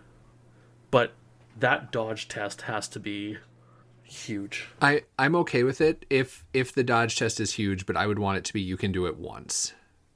Because it should really be that you have to stay ahead of it. Yeah, like, I think when it reaches your location, you are allowed to try once, and if you fail, you get smushed. If you pass, you've dodged the boulder. Is that what you're thinking? Well, or I was thinking you pass, you move to a connecting location, and basically it can catch up to you once, but after that it's still coming at you, and if it hits you again, you're cooked. Like, I struggle with the get rid of it entirely, because we're already in a world where there's a sentient boulder coming after us. I feel like it's going to keep bearing down no matter what. Ooh, Big Kahuna. Make it like a 4 agility to dodge for a turn. If you succeed by 4 or more, remove it from the game. That's Yeah. I think I'd put it and at a 6 agility, and then you Yeah, succeed I'd by bump 4. it up. But Yeah. I do like the succeed by clause. That's a nice middle ground. So you're running ahead of it, but if you really evade it, Yeah. or really pass that test, yeah. Because to me, the idea is like you're supposed to stay ahead of it and not let it get to you. If you do let it get to you, you kind of get a chance at avoiding it. But just depends. Dwayne the Boulder. Dwayne the Boulder Johnson. I have another question with this. So is this a thing that you can kind of do this mini game once, get those 3 XP, and you've done it, or is this a thing that you could keep running through every scenario? I don't know. I kind of like the idea of doing it every scenario, but maybe once per campaign. I think if you were able to do it again, it should get harder each time you do it somehow. Yeah, or could it be a lower, like... The boulder keeps growing in size. Yeah, I like that we could, or you gotta kind of get the smuggle counters, but maybe it's you can get 2, like cap it at, you get 2 in one scenario. You can do it in one more scenario for 2 more, because then you've had to do the activity twice. But then at that point, you've learned everything, or you've smuggled it out and it's gone. Or you can do like 3, 2, 1. Something like that. Yeah. So 6 XP over 3 scenarios. That's 2. That eventually equates to 2 extra XP over 3 scenarios, which is not... Like, doesn't Charms Obel give you 2 per scenario? That sounds... I think so. Right? Yeah. So, I mean... Yeah, I think, 2 additional. I like that with it decreasing, and then it stays just as dangerous. And it's, if you don't want to play it down in that last one, like, oh man, that one experience is not worth what I'm going to have to do, then it's clogging your hand for a while. Or like a waste of a draw. Yeah. This is my favorite thing that we've come up with. Yeah. We came up with a whole mini game for Monterey Jack. Yeah. Ooh, or maybe that's the trade-off, is cannot be discarded. Yeah, and has no icons on it. Uh-huh. Yep, so then you either have to play the mini game or it clogs. But then it's... Yeah, I like that, because then you could, in theory, get 6 XP off of it playing the game 3 times. But it's still a game you got to play at the cost of, or potentially at the cost of what this scenario is asking of you, and it clogs up your hand. Yeah. And when you're upgrading your deck, you can choose to remove it from your deck for the rest of the campaign. So this belongs in a museum, you know? So it won't be clogged. Like if you're like, okay, I've pressed my luck once, like I did for the 3 XP, and you're like, yes, yes, in the museum in its country of origin, absolutely. Thank you, Veronica. Yeah, something like that. So you can choose to end the mini game. So you don't get the rest of the rewards, but you also don't get your hand clogged by that icon or by that card. Yeah. I want to try this out so bad. Oh my goodness. I know. This is one I might actually mock up and play with. Remember when we said we were going to give Monterey Jack coal? Yeah. Yeah. I mean, this is like I said to kick it off. This is like the thing that I'm missing from that character, is like that sense of Indiana Jones, risky business. So doing something to like live on the edge, because right now he just feels like a kind of power monster, just like blast through a scenario. But we gave him a colder. Oh my god, yeah, best we can. A giant ball of coal. Yeah, giant colder. That's the one. Yeah. There it is. Yep. Yeah, we gave him coal of a kind. Okay. Let's draw another one. Our next name out of the stocking is Vincent Lee. Oh, Vincent. I can take this one. Go for it. Rewind the FAQ, call it a day. But that's just me being salty about it. What would he really need? And now I'll turn it back to the group, because now I don't have a good answer. Yeah. So Vincent Lee is a seeker. I think this is the first seeker that we've done. And he's kind of the healing damage character. After one of your card effects heals damage from a gator, an asset, you add one of your on the mend skills to that investigator's hand. I don't know that this is actually a thing he would need, but I do sometimes struggle with the on the mend being the test you are doing versus others. I understand that's more thematic, so I support it, but maybe there's something there. And a few listeners in chat, Justin, are asking what was the FAQ ruling that you're referencing. Oh, and maybe I used the terminology wrong, but where he can't take power word anymore, because I like my power word, Vincent. Mm-hmm. Yeah, that was a very strong and fun build for sure. Yeah. Yeah. Again, I fall firmly in the camp of, in that sort of build, wasn't overpowered, but there's a previous episode that covers that ground.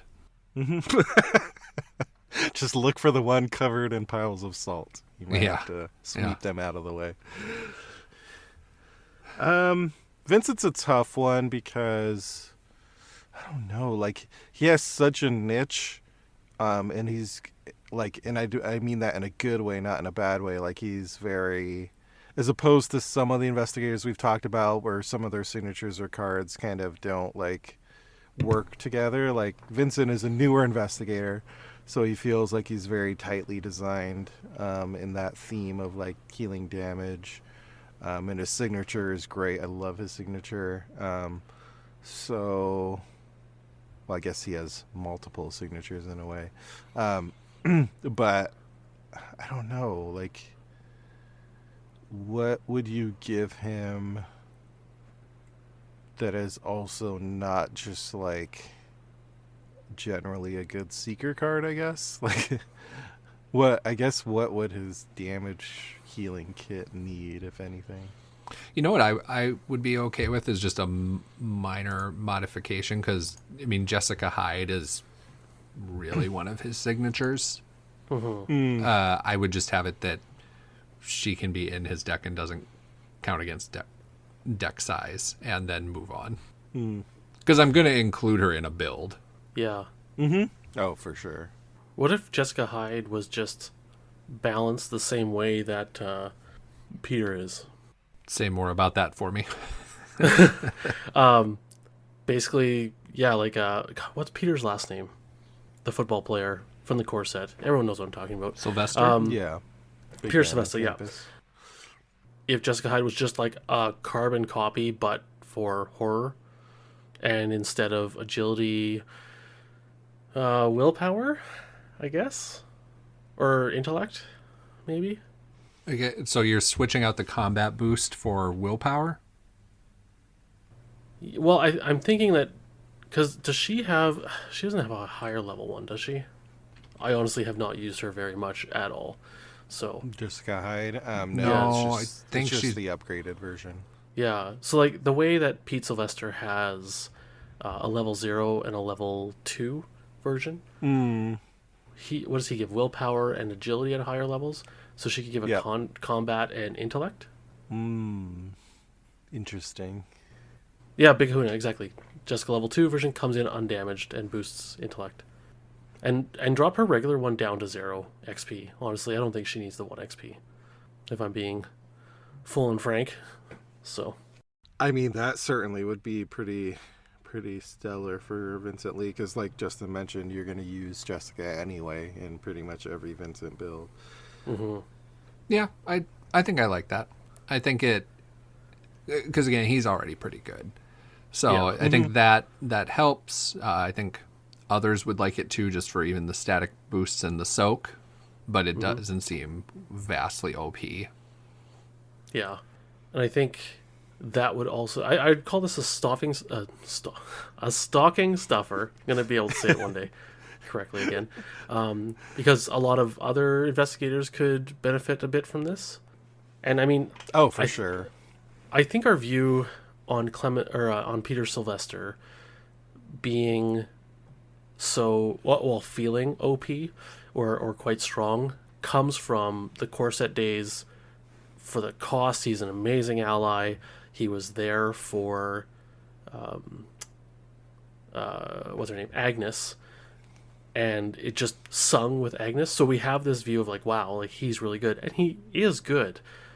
But I don't think in today's balance of the game that he is like, he's not, when I'm thinking of survivor allies, I'm not automatically like, oh, Peter Sylvester, like I am with Dr. Milan Christopher. So I think a Jessica Hyde would be just fine to be designed the same as Pete Sylvester, with a level 2 and a level 0, etc. Yeah, I like it. Okay, so stocking stuffer for Vincent. Oh, and based on all that, I should go back. I think we classified Jim as a stocking stuffer as well, but I think his was actually a present because it was just for him. True, yeah. So, okay. So we fixed that. Ian, who's next on our list? All right, next one up. William York. Oh, a piece of coal that he can throw at somebody else. A piece of coal he can keep digging up over and over again. Well, he can launch it with his shovel. Yeah, I mean, I am a Survivor fanboy, obviously. I am a Yorick fanboy.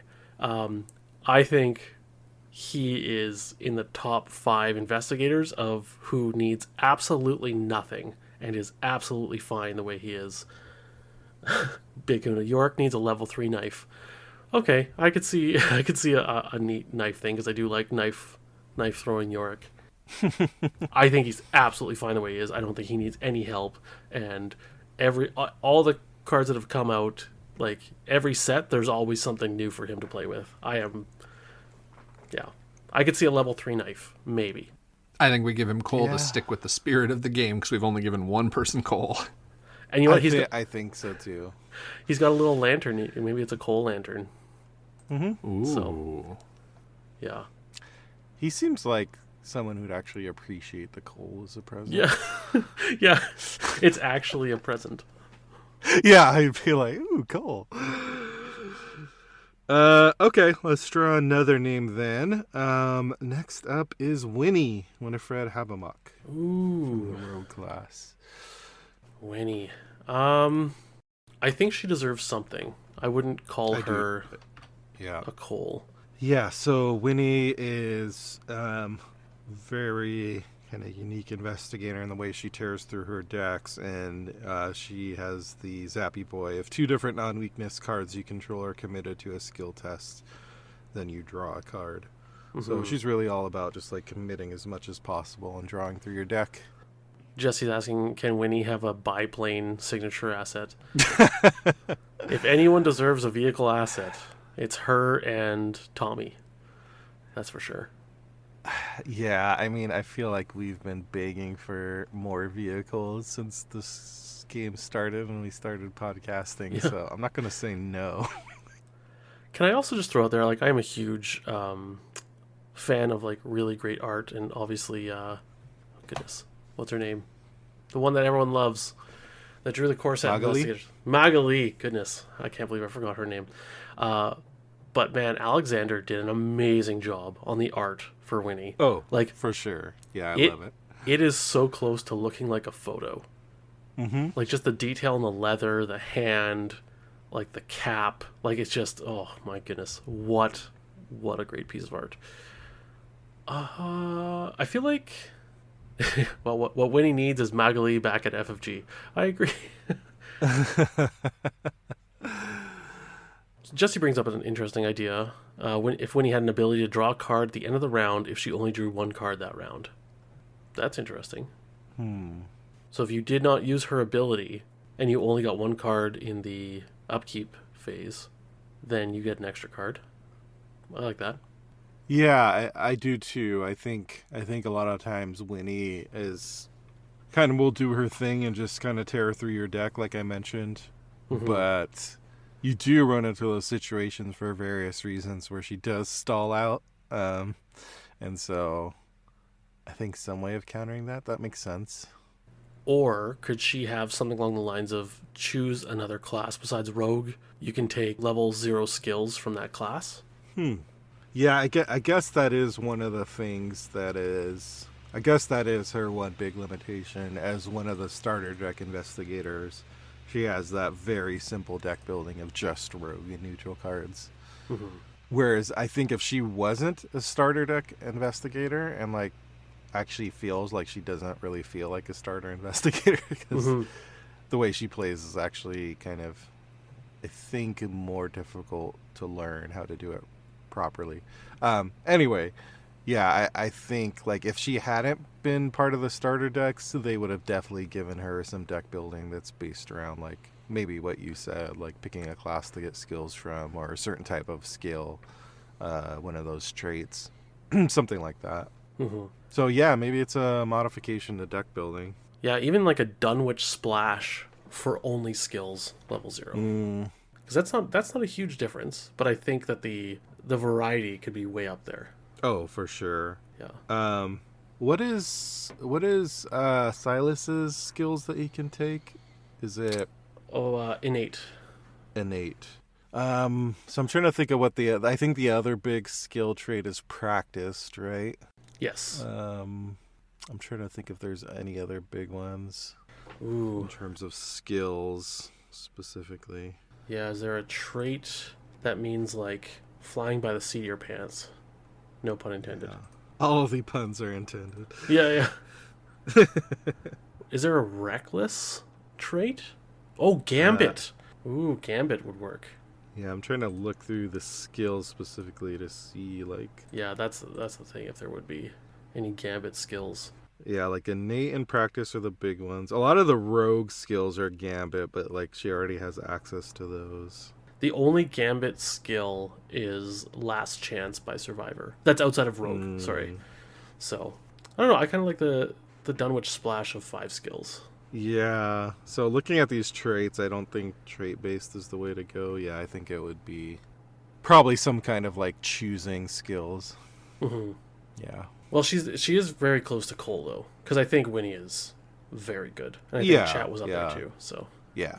Like, it's really just the deck building that's the limitation there. Yeah. All right. What do you all say? Do one more, two more? Let's do one more. One more. Unless we pull an auto Cole, and then maybe we can do another one. And sorry, so for Winnie, we land on stocking stuffer or present? Is it just for her, or is it for helps other people? I think it'd probably be a present just because it would be... I would go with a deck building alteration. I feel like we've done a lot of survivors. We've done a few rogues, so I'm going to keep drawing until I hit like a guardian or a mystic or... Have we done a guardian yet? Seeker. Oh, we did Mark, but we just called him. Oh, yeah. Okay, I'm going to keep going until I hit a guardian specifically. Yeah. Let's do one guardian, one seeker, and then we'll call it. Okay. So the guardian I drew is our OG friend Roland Banks. Ooh, boy, and he got a amazing parallel version. Yeah, it's like a whole mini game in itself. Yeah. But I think we're gonna say like we did with Skids, where let's concentrate on OG Roland. Yes, like we're just gonna ignore the parallel because we're just thinking about the actual Roland. Who, after you defeat an enemy, you discover a clue at your location. So he was always that kind of combination of killer and cleaver in one package. What if we gave him a mega shotgun? In honor of Nick. That shoots clues that you can later pick up. A clue shotgun. I feel like Roland's custom shotgun. Thank you, Jesse. I feel like, what about some sort of asset? And this would be definitely a stocking stuffer because other guardians could use it. Where it's like after you discover a clue by not investigating, you get some sort of benefit. Because like, God, what's the one? Scene of the crime would be that, or evidence. You know, something along the lines of you when you discover a clue not by investigating, you get some sort of benefit. I just don't know what the benefit would be. A resource? Yeah. Like, well, what do we think Roland is missing, if anything? Oh, boy. Not a lot. I mean, he's good at killing because he's in Guardian, and he's one of the best Guardians at getting clues because of his Seeker access and his own ability. I guess it's always traditionally been his sanity being low is like the one thing. When combined with his signature weakness, that's always been like the one Achilles heel potentially. Change him to an 8-6. I mean, that would certainly do it. Oh, and also he has one of those kind of boring elder signs where it's like +1 for each clue. He does. His elder sign is kind of a nothing in most cases. So I think we could polish up his elder sign. Yeah, we haven't done one of those. And Big Kahuna brings up an idea. When you discover a clue by not investigating, heal 1 horror if you're desperate. And desperate is you have 3 or less sanity remaining. Right. I kind of like that as just like some sort of I don't know, a 1-cost asset, guardian asset, or 2-cost, and then that would be a stocking stuffer because there's a lot of guardians that would not mind that, and it's actually kind of like a build around. Let's see, Lily could use it because she could also use goodness, what is it? Drawn to the Flame. Right, discovering clues without investigating. Yorick could use it. Not that I think he'd need it that much, but I mean, like, what do you call it? Look what I found, right? Like, if you kept it at level 0, I think a lot of interesting investigators could use it. Yeah, and it helps with the kind of a general weakness of the Guardian class, and for most of them, which is their lower sanity. Yeah, and with it being limited to if you're desperate. You're also not healing it by a whole bunch. Like you're not risking like healing to full. You're just keeping yourself out of the danger zone. Yeah, I'm good with that. I think. Yeah, what do we call that? I guess police notebook or just notebook, and the art could be a like one of those, I don't know, the police flip book. You know, that has the spine on the top. Yeah. we could call it Case File Saint Nick. Because then it's in theme with what we're doing here. And then it's a little shout out to Nick in Guardian. Oh my god. Yes, I that's like it. That. Yeah. Yep. That's the one. Yep. All right. That's it. All right. It's time to find a seeker. Let's see. Jesse, all seekers get coal.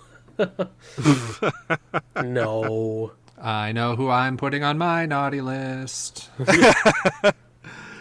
I feel like a lot of the seekers I could potentially draw are going to be tough because we're going to be like, seekers have so much stuff, but we will find something. And the seeker I drew is Min. Okay. Min is the seeker I drew. You know, it's interesting because Jesse is survivor colored and Big Kahuna in our chat is seeker colored. And that's exactly what Min is. So she has the best main class and she has the best off class. So... Even though I love Seeker, I have never played Min. Remind me of her shtick. So after an investigator at your location commits a card to a skill test, that card gains a wild icon until the end of the test. Limit once for each investigator per round. I'm going to throw this out there. I think that we should change her Elder effect to just be, you may choose a card committed to the skill test to return to its owner's hand after the test ends. It doesn't have to be a skill card. Because currently it's a skill card, and I think that narrows it down too much. Because the amount of times that has happened is just, it's up there with On the Lam being played. Yeah. It's because, like, every other time you'll have skill cards committed, but every time you draw the Elder Sign, it's when there's, like, no skill cards committed to it. Yeah. Just how it works. That's all I would change. Like, I'm trying to think if there's anything else, but it really does feel like that Elder Sign is the big thing because her class access is great. Obviously, she can do great at Cloovering. She's in Seeker. I love the, like, 7 and 7 health and sanity spreads, like the balance spreads in an investigator. Yep. So that honestly might be it. Big Kahuna suggests maybe return a skill card from your discard pile to your hand. Would also be, yeah. I mean, that does fit in the theme of Survivor off class with the recursion. And you're still keeping it tied to skill that way. Yeah. Although if you ever want to just like play this way, you could just ignore that skill word on the card. Like literally just take a Sharpie and just go, and then now you have augmented Min. So. Yeah, I think either one would be a good choice because it's not so vastly changing what she does. Yeah. Yes. Yeah, like, I think these are the ones we should go with. I do kind of wish that, like, I think the way Min works now with giving the wild icons is the best approach because it's versatile. I do kind of wish there was like a little mini game going on with some other cards you had access to where you could like choose to specialize in like combat or intellect or agility icons and then kind of give them out to your fellow investigators as little extra bonuses. So then it brings in a little bit of like strategy and planning of like what am I going to put my quote unquote research into. But again, I think that's like a whole other layer of complexity. I mean, we've already planned an entire Boulder minigame. Let's talk through this. Okay, so our final minigame. Tell me more, Ian. Tell me about Min's minigame. Min's minigame. And it's like MIHN-Y game, right? Well done. Well done. Yes. Just making sure. I think it could be like since the Seeker already has like the research is that what the Mechanicus card where you like upgrade yes, researched cards, researched, like it could be some type of research card where the multiple copies, each of which is focused on a different icon. And then there's a certain amount of uses on it, and essentially, and each use lets you add that icon to, similar to how our ability already works, to like someone's card that they've committed. So maybe something along the lines of an asset that you put into play, you may play into someone else's play area, comes in with some amount of research counters on it, 3 to 5 maybe, and a Zappy Boy. There's 4 different versions, one for each skill, and it's remove a token off of this thing. You add a willpower and a wild, or a intellect and a wild to this test, or a combat wild, agility wild. So you can still use it for the one wild, or if you give the combat one to the combat player, you've now given them like 3 plus 2s. Right. Which, if it's researched, is not that difficult. Hold on, say that for me one more time, Scott. You broke me. Okay, so something along the lines of after you research whatever the research card we decide is, you can then upgrade into a number of assets, one for each type of skill, so willpower, intellect, combat, or agility. Okay. Yep. So now you get like a 1 or 2 cost, let's do a 1 cost asset that you can put into play, either your play area or someone else's. And it comes in with like 3 to 5 tokens on it. And if it's let's say the intellect one, at any point during a test that you're taking, you can remove one of those counters to add an intellect and a wild to the test. Gotcha. And the reason, and so you still get the wild, which is you could use it on a combat test, so you only get a +1, but if you're on the intellect, you get +2. Okay, gotcha. I was confused on I missed the research part, that this is like the payoff. Right. Gotcha.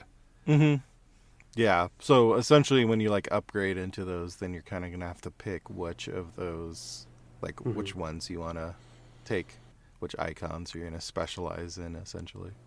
So what if the card you need to research is similar to the Circle and Done circle tests, where you need to pass a 20 and it's all 4 skills, and if you pass it, you write down which icons you added to the test, not including wilds.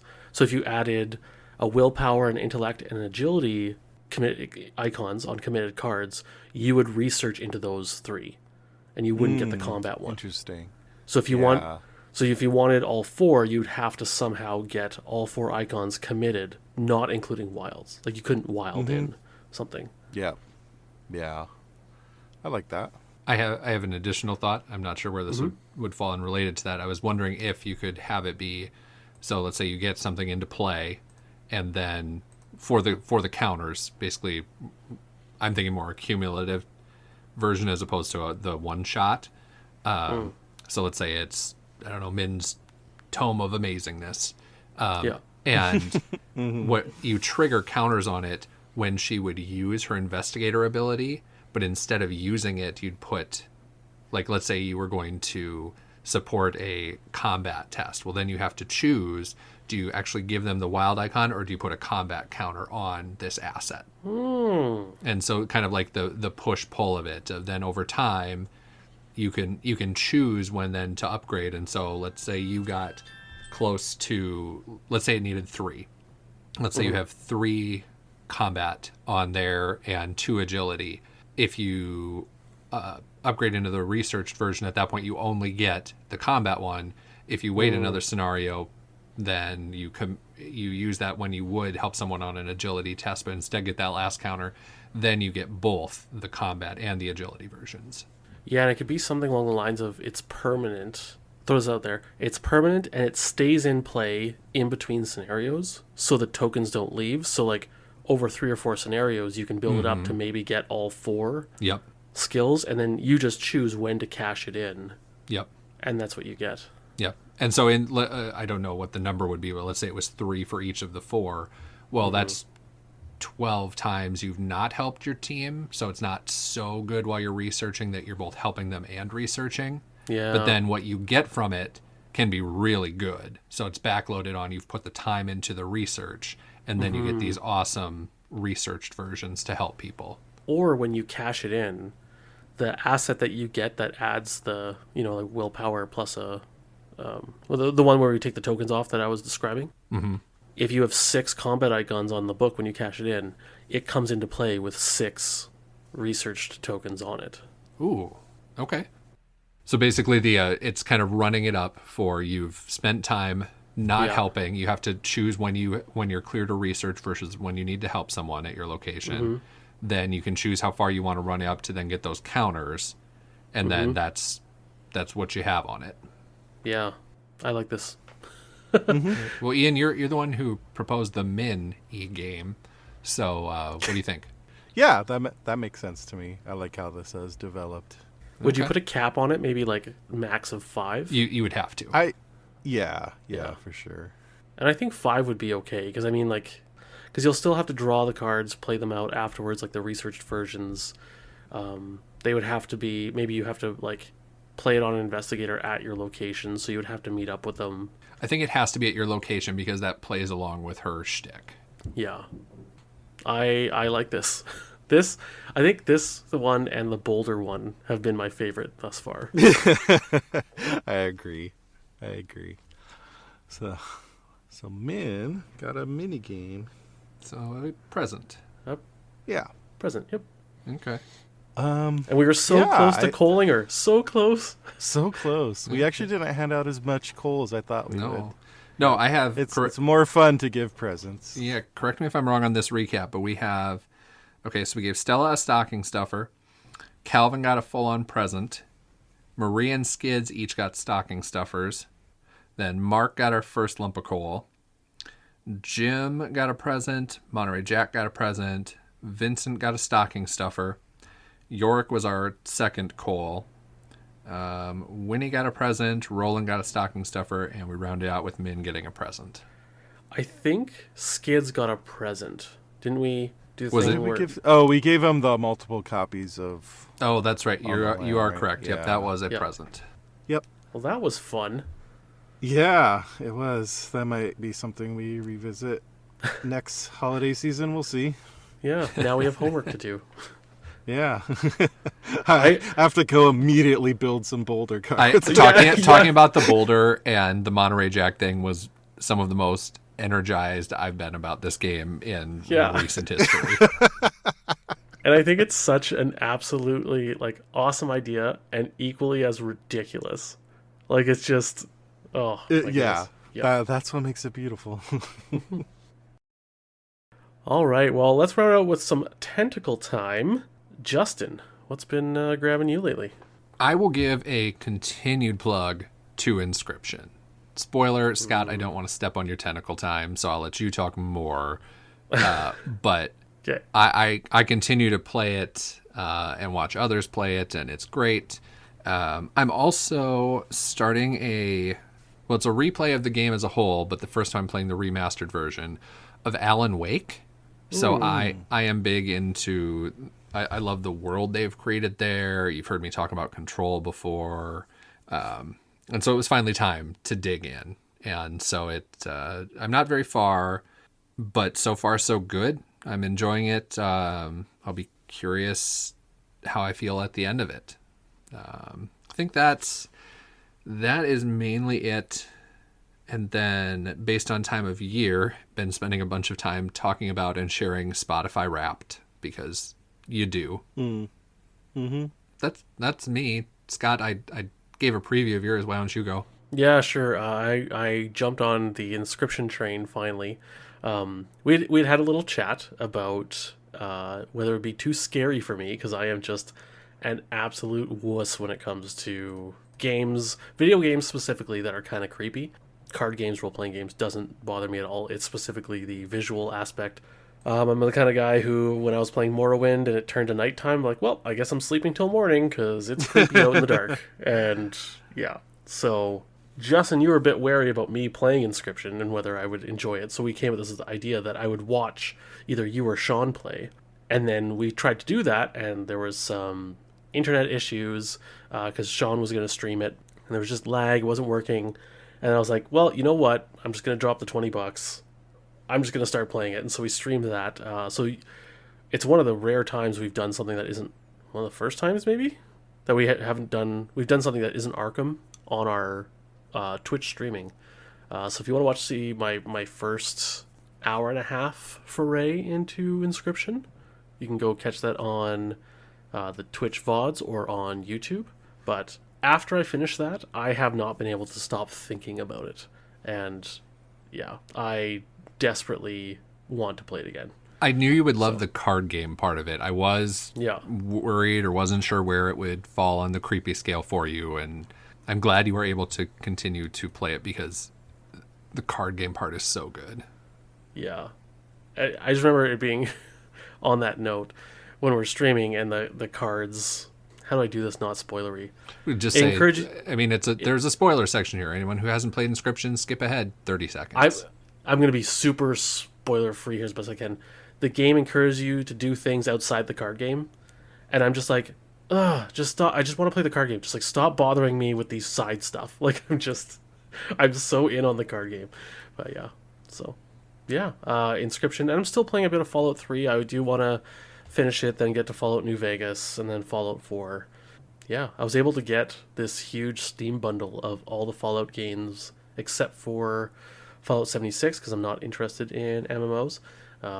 It was like $22 for everything because I bought Fallout 3 already, but it was Fallout 1, 2, Tactics, 76, and 4, and all the Game of the Years, and it was like $26. So nice. I caught it on super sale. I was like, well, gonna buy all that. So I have heard you can play Fallout 76 just as a single player. Like, you might see people running around, but other than maybe like some end game stuff, I've heard it's still a good Fallout game. I've not tested that myself, but I think they know their audience well enough at this point. Hopefully it would hold. You might still have to pay the subscription fee or something like that. Yeah, that sounds like something I just don't care to do. And by that time, the Fallout Magic cards will be out. So nice. I am curious to hear how your Fallout 3 playthrough goes. That's my favorite of the games, and I love the world they built. So as you keep going in it, keep me posted. Yeah, well, Ian. I've had a few things. I watched through and just finished the new Scott Pilgrim show that they did on Netflix. And I feel like I can't talk about it much without spoiling the experience. So I'll wait till more people have watched it. But I definitely enjoyed it a lot as someone who loves the Scott Pilgrim movie and was kind of nervous about them doing a new show because anytime they do like another version or do something that you love, you're worried that it's gonna kind of not measure up or be as good as the other version that you're used to. So, but it was really good. I feel like I need to keep watching it and like really nail down how I feel about it. But yeah, in terms of like other games, I haven't had a ton of time recently, so I've slowed down on my BG3, my Baldur's Gate 3. And when I say slow down, I mean stop completely. So I still need to finish that game once I get some time. I have been playing because I have had the urge to get back into and play some 4X games in space. And so I've tried out a few, but the one that's really resonating with me lately and that I've been playing lately is Endless Space 2. Because when it comes to my 4Xs, as it comes to a lot of video games, I am a diehard turn-based guy. I want my games to be turn-based. I'm a board gamer, so I like turns. I hate real time with a fiery passion for a lot of game genres.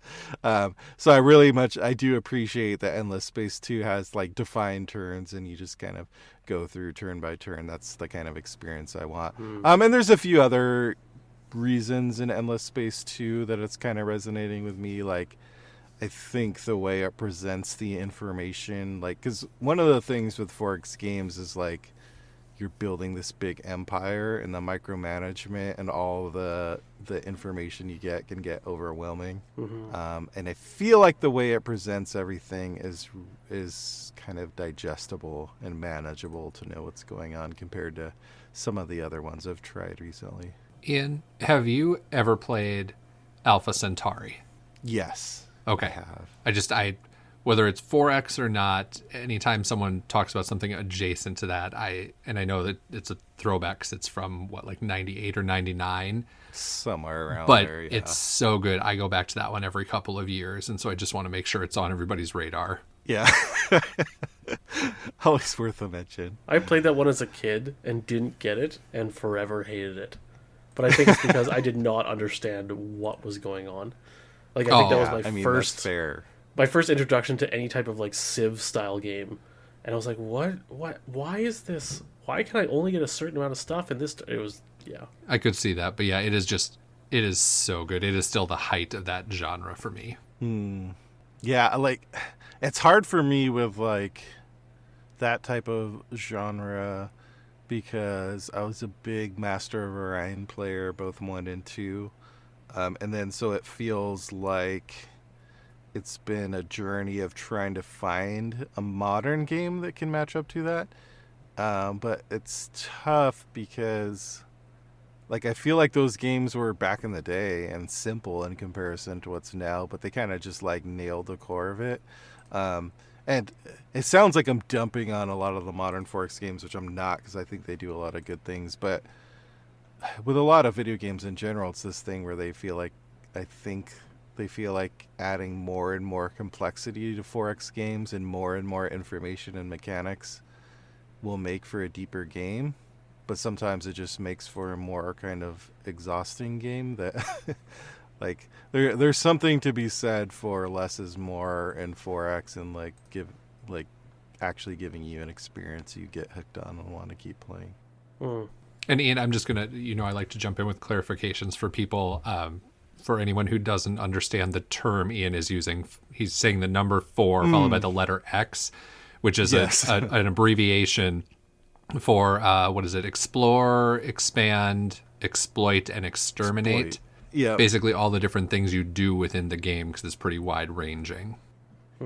Yeah, and the other great thing about Endless Space 2 that someone's mentioning in chat, Nihilist Astronomer Lapsed is mentioning in chat, is the soundtrack is great. I love the soundtrack to Endless Space. Sometimes I just use that when I'm doing like writing or work. Right on. Well, thank you everyone for joining us for episode 161. I had a great time. Hope you did as well. And we will see you guys next time.